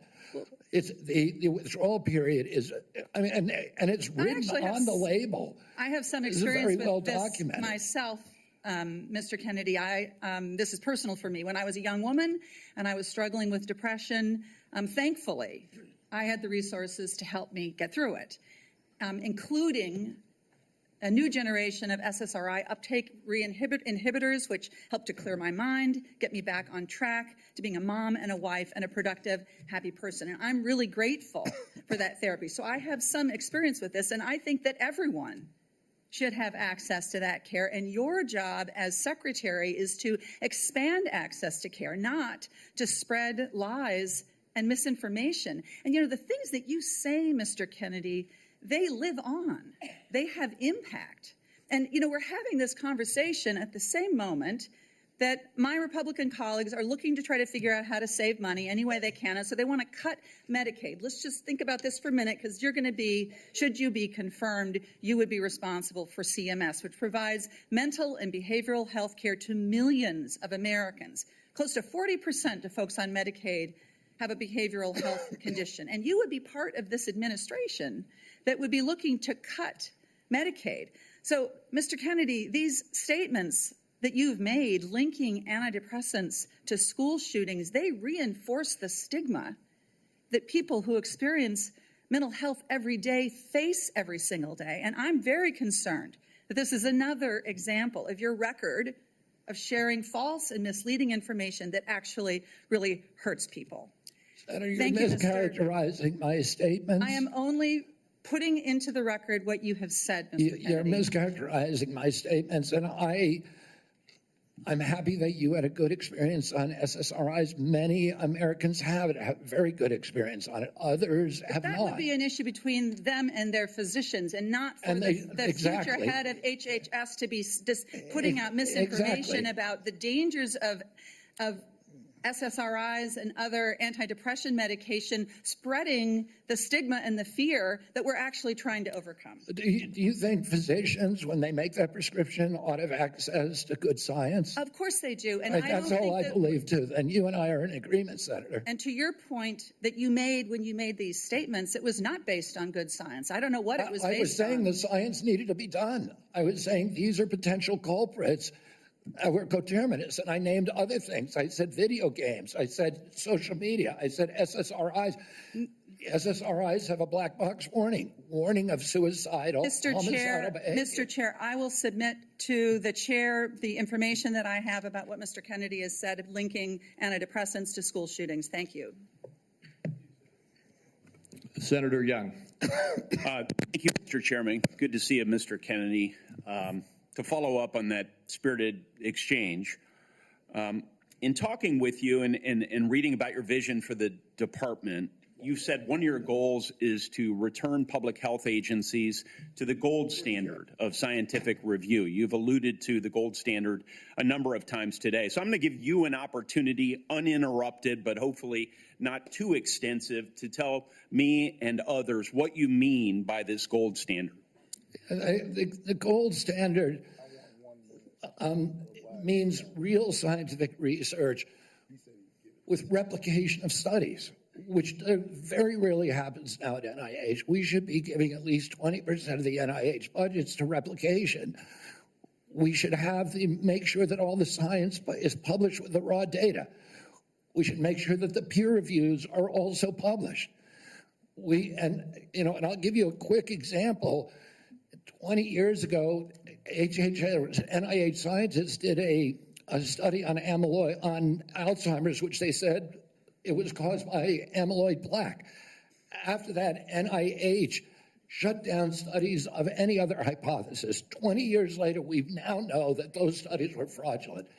NIH has funded 800 studies on a fraudulent hypothesis, and we've lost 20 years in figuring out a cure for Alzheimer's. And that's just one example. I could give you hundreds. We need to end that. We need to end the old boy system. We need to have replicatable science and be completely transparent about raw data. Thank you, sir. In recent years, particularly during the COVID pandemic, there's been a lot of skepticism about our public health institutions. Some of this, I would say, is warranted, but it's now created a pervasive lack of trust from the public that these institutions are acting in bad faith or failing to act in objective criteria, failing, in short, to act in the best interests of the public.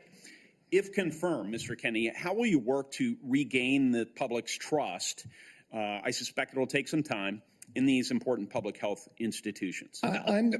Through radical transparency, I'm going to make the reason people don't trust the public health agencies is because they haven't been trustworthy. And you gave the example of COVID. At the beginning of COVID, everybody was rushing to get that vaccine. We had over a 90% vaccination uptake. Yes, sir. CDC's most recent recommendation is that Americans take the 8th booster. Only 23% of Americans are complying. That means 77% of Americans no longer trust CDC, and that is the problem. Yes, sir. In the absence of full information, might it, I think I agree with you, but I want your response. Might it make sense to share that absence of full information with the American people, that uncertainty? I think one of the things, by observation and experience, that I saw during the pandemic was we had certain prominent doctors appear on television and indicate, no, you absolutely must not wear a mask. 2 weeks later, it's yes, you must wear a mask. But they were certain. And they even demonized people for not following the latest science, knowing there's a high level of uncertainty in that science. Would a measure of humility, and as you say, radical transparency demonstrates humility, help rebuild trust over a period of years? Absolutely. We need to tell Americans what we don't know. We need to make sure studies that reach a null hypothesis are also published. And that doesn't happen. Sir, I think you are right about why healthcare costs are so high in the first place. The answer is indeed chronic disease. 90% of our healthcare spending goes towards managing it, as you say in your open statement. It's not in the main because of waste, fraud, and abuse, although we know some exist. It's not in the main because we have greedy executives at innovative world-class companies. It's not in the main because we haven't yet adopted an unsustainable Medicare for all scheme. It's because of this. So I'm encouraged that you intend to make that a point of emphasis as it pertains to your future leadership. I will say, with respect to COVID, it's not over for a lot of Americans. It's not over. I know the mission accomplished banner was convenient for the last administration. But as we continue to navigate the ongoing impacts of the COVID pandemic, we have many individuals here in the United States and around the world who are suffering from long-term health effects that significantly impact their quality of life, work, and daily activities, and they've been largely ignored. Funding for long COVID research was appropriated by Congress in December of 2020, followed by additional funding directed by the Biden administration in February 2024. Patient groups and industry publications have criticized the slow pace of clinical trial design and enrollment. If confirmed, will you collaborate with healthcare providers, researchers, and effective communities to better understand and mitigate long COVID's impact? Yes or no, please? Absolutely, Senator. There's 16 million Americans. Will you commit to prioritizing long COVID research and integrate this work into broader healthcare policies? Yes or no, please? Yes. Patient groups, experts, and industry publications have raised concerns around existing long COVID funding being spent on observational research. In particular, criticism was directed towards recover funding being used to duplicate existing findings instead of funding trials for potential treatments or diagnostics. If confirmed, Mr. Kennedy, will you work with Congress so that going forward, long COVID funding will be directed primarily towards trial or novel research directions and not replicating existing observational research? Yes or no? Absolutely, Senator, with enthusiasm. Thank you so much. If confirmed, how will you create a balance between your personal priorities of chronic disease and healthy lifestyle and the ongoing critical work of the department in areas that are focused on incentivizing and advancing innovation in modern medicine and pharmaceutical discovery? I think innovation is going to be the key to public health. And we have a unique opportunity now in history because of AI, because of telemedicine, and because of the quality of people that are now coming to HHS to actually save public health. But it's all going to rely on innovation, and I don't want to do anything that inhibits or impairs the pace of innovation. That's encouraging. From approving AI algorithms to determining Medicare coverage, we certainly need more innovation, and we need good people in the department to assist with that effort. So I'll follow up with a question about how you're going to attract and retain good people. Thank you, Chairman. Sorry to shut you down a little faster than I did the others, Senator. We are up against a vote deadline here, and we have one more senator who gets his full time. I hope you'll keep it as close to 5 minutes as you can, Senator Welch. And then I've promised Senator Wyden, 5 more minutes? To be divided 1 minute with my colleagues getting 1 minute. And then if we can do that, we can get over to vote before they call the vote on the floor. Thank you very much. Thank you, Mr. Kennedy. And as you know, I'm have great reverence for your family from Massachusetts. When I got out of college, I was in the first class of Robert Kennedy Fellows, the memorial created by your family to honor the service of your father. I do community organizing in the west side of Chicago. And I certainly admire your energy in your effort here and desire to serve. You know, there's a couple of things that are really important here. This is not just about a debate on vaccines. It's a debate about the qualifications, experience, and priorities as to the person that will head Health and Human Services. And it's not just about what your answers are today or what the questions are. It obviously has a lot to do with your whole record and your whole history. You know, your sister in her letter, or pardon me, your cousin in her letter said, you've always been charismatic, able to attract others through the strength of your personality, willingness to take risk and break rules. That's, I guess, an attribute, but it can be a danger. The question I fundamentally have is whether your willingness to disrupt and maybe break rules is going to be dangerous and destructive. The character questions we didn't go into here, but there's some sketchy things. You've acknowledged your history with heroin. You've gotten over that, but there's incidents that do, I think, concern the question of whether the stability is there to be in charge of this major organization. And that's compounded by my concern that you don't have any experience managing a large organization, that you don't have any experience in government. So those are things that have to be taken into account. But the issue for me is also priorities. A lot of your engagement in health has been on vaccines, big important issue. You actually disagreed, as I understand it, with President Trump about Operation Warp Speed. I think President Trump deserves a lot of credit for Operation Warp Speed. He knew we had to get a vaccine. And these other issues about a mask and whether you should wear it, whether when you got your groceries, the bag had to be left outside, remember that in the very beginning? Those are incidental to the core question that the president believed we had to have a vaccine. And you contested that. That worries me. That really deeply worries me. The other questions, Senator Cassidy asked you some questions about our healthcare system. I happen to believe that our healthcare system is profoundly broken. And it's not just about the chronic illnesses. That's about our diet. That's about our exercise. But we are getting premium increases in Vermont of 20% a year, 25% a year. And it's busting the bank for taxpayers. It's busting the bank for our wonderful Vermont employers who care about having health insurance that they can provide to their employees. Senator Cassidy asked you a couple of questions about how you would reform Medicaid, and I didn't hear an answer.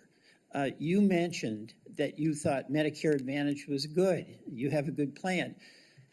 No focus on what an incredible ripoff was reported in the Wall Street Journal by United Healthcare, which was marketing Medicare Advantage and then paying doctors and nurses where they had assignments essentially to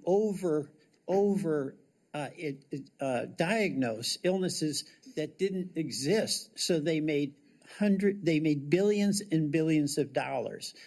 And I've seen nothing coming out of the Trump administration, and I've seen nothing coming out of your advocacy that is going after what is a rampant abuse by the insurance companies and overcharging people and not doing the job. And by the way, the United Healthcare people, when they did that, they overdiagnosed. When the person really got sick, they dumped them. They dumped them.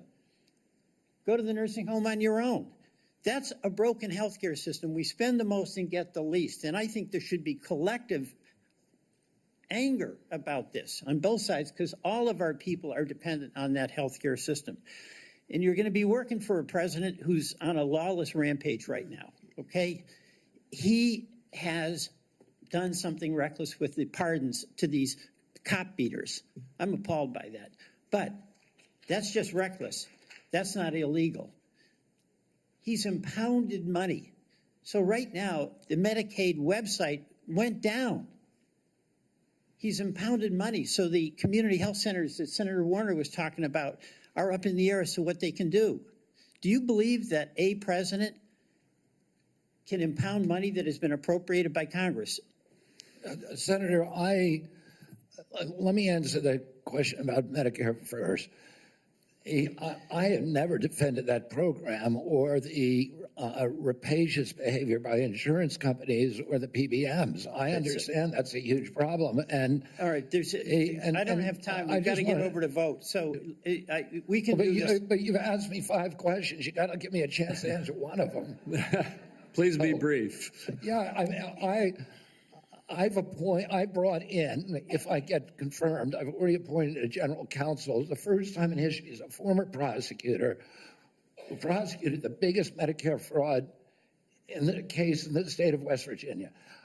I brought in a prosecutor for that job instead of a bureaucrat, precisely to address the important issues that you raised here. The only reason I didn't talk about these before is because I wasn't asked about them. What about? I agree with you 100%. Right. What about impounding a president impounding money that, among other things, goes to health care? And you're saying that that's illegal? That's correct. Well, my job is to uphold the Constitution. I'm going to take an oath to uphold the Constitution, and I will administer the law and uphold the Constitution.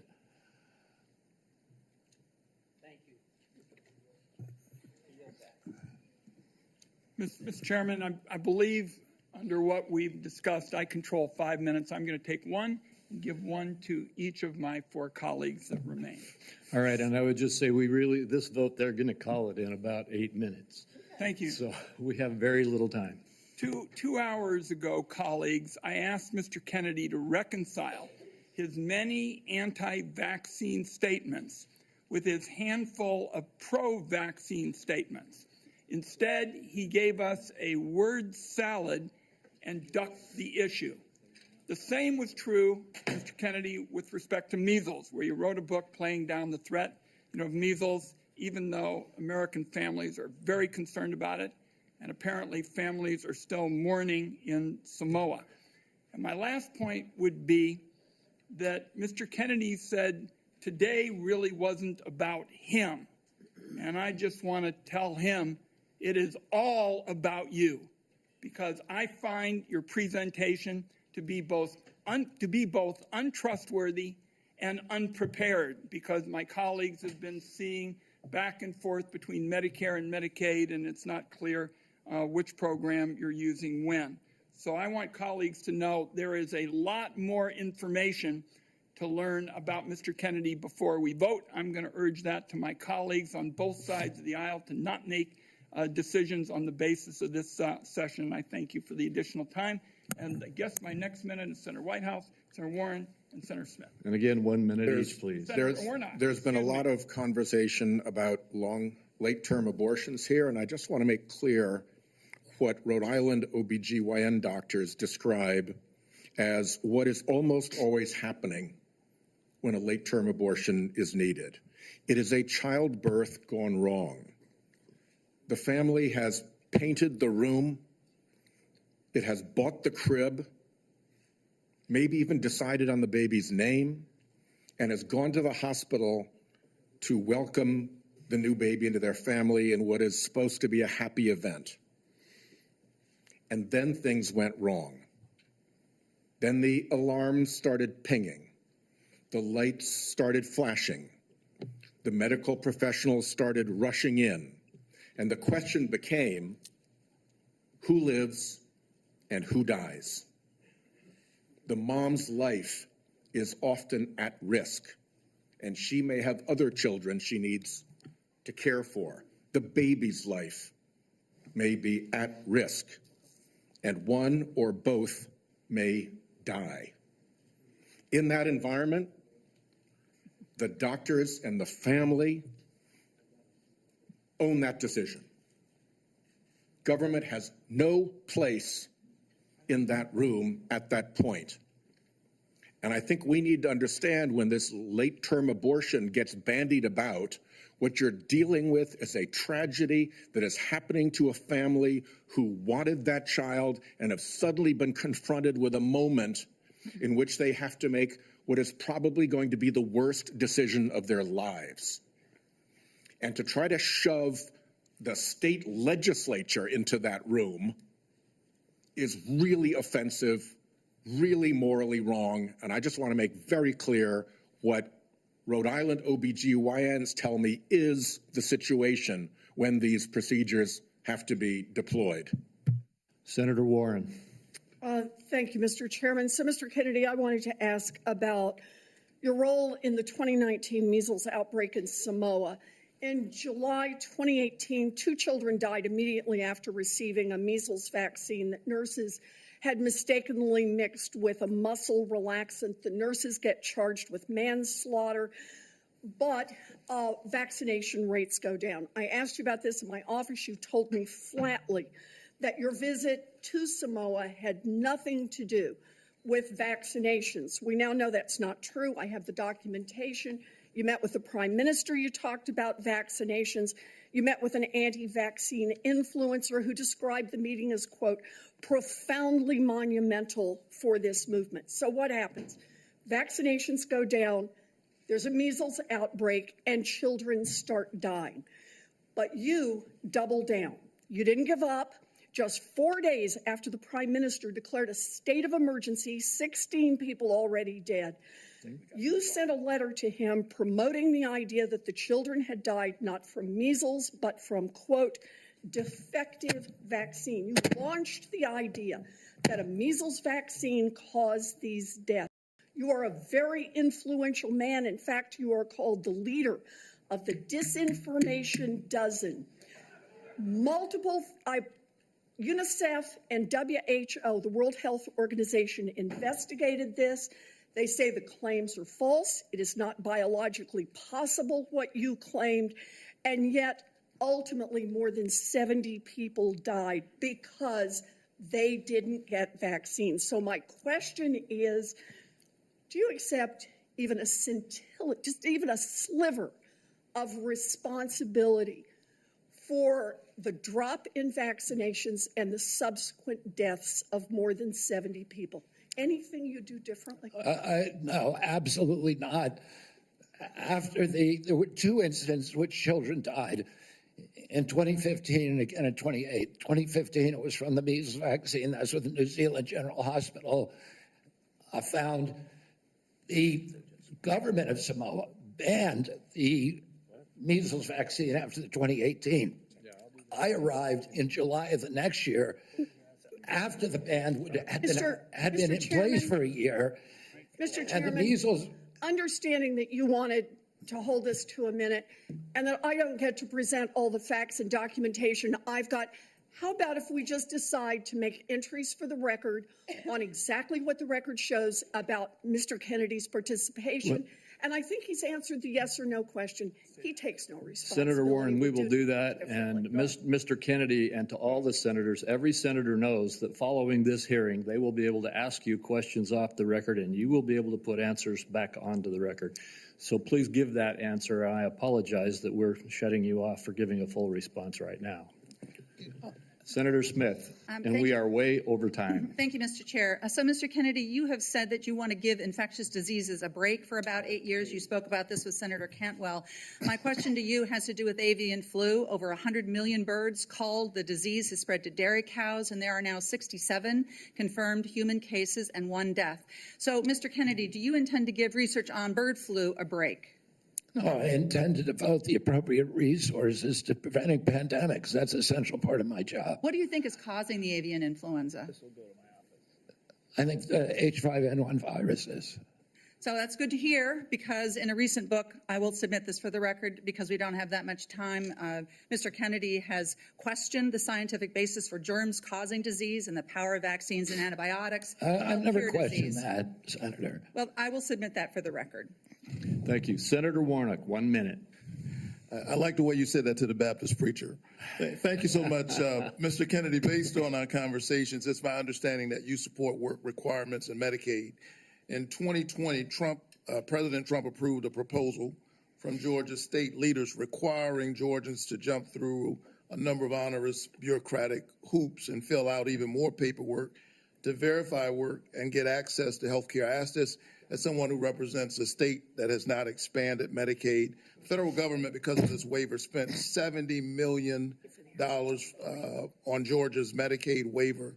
82% of that went to administrative costs. The point that I'm making is that the folks that they're insisting need to work, 90% of those folks are working, they are caregivers, or they have a disability. Let me give you one example. A woman I think of all the time, her name is Heather. She's a traveling nurse from Dalton, Georgia, who falls into the Medicaid coverage gap. Heather experienced a series of small strokes, leaving her unable to work full time. She's dedicated her life to caring for patients, but now she can't afford her own medical care, out-of-pocket costs, because she doesn't make enough to qualify for tax credits to buy private insurance. What does Heather need? Does she need work requirements, or does she need access to health care so she can finally get healthy and get back to work? The individual that you described would need health care and not a work requirement. Thank you. Thank you. Thank you.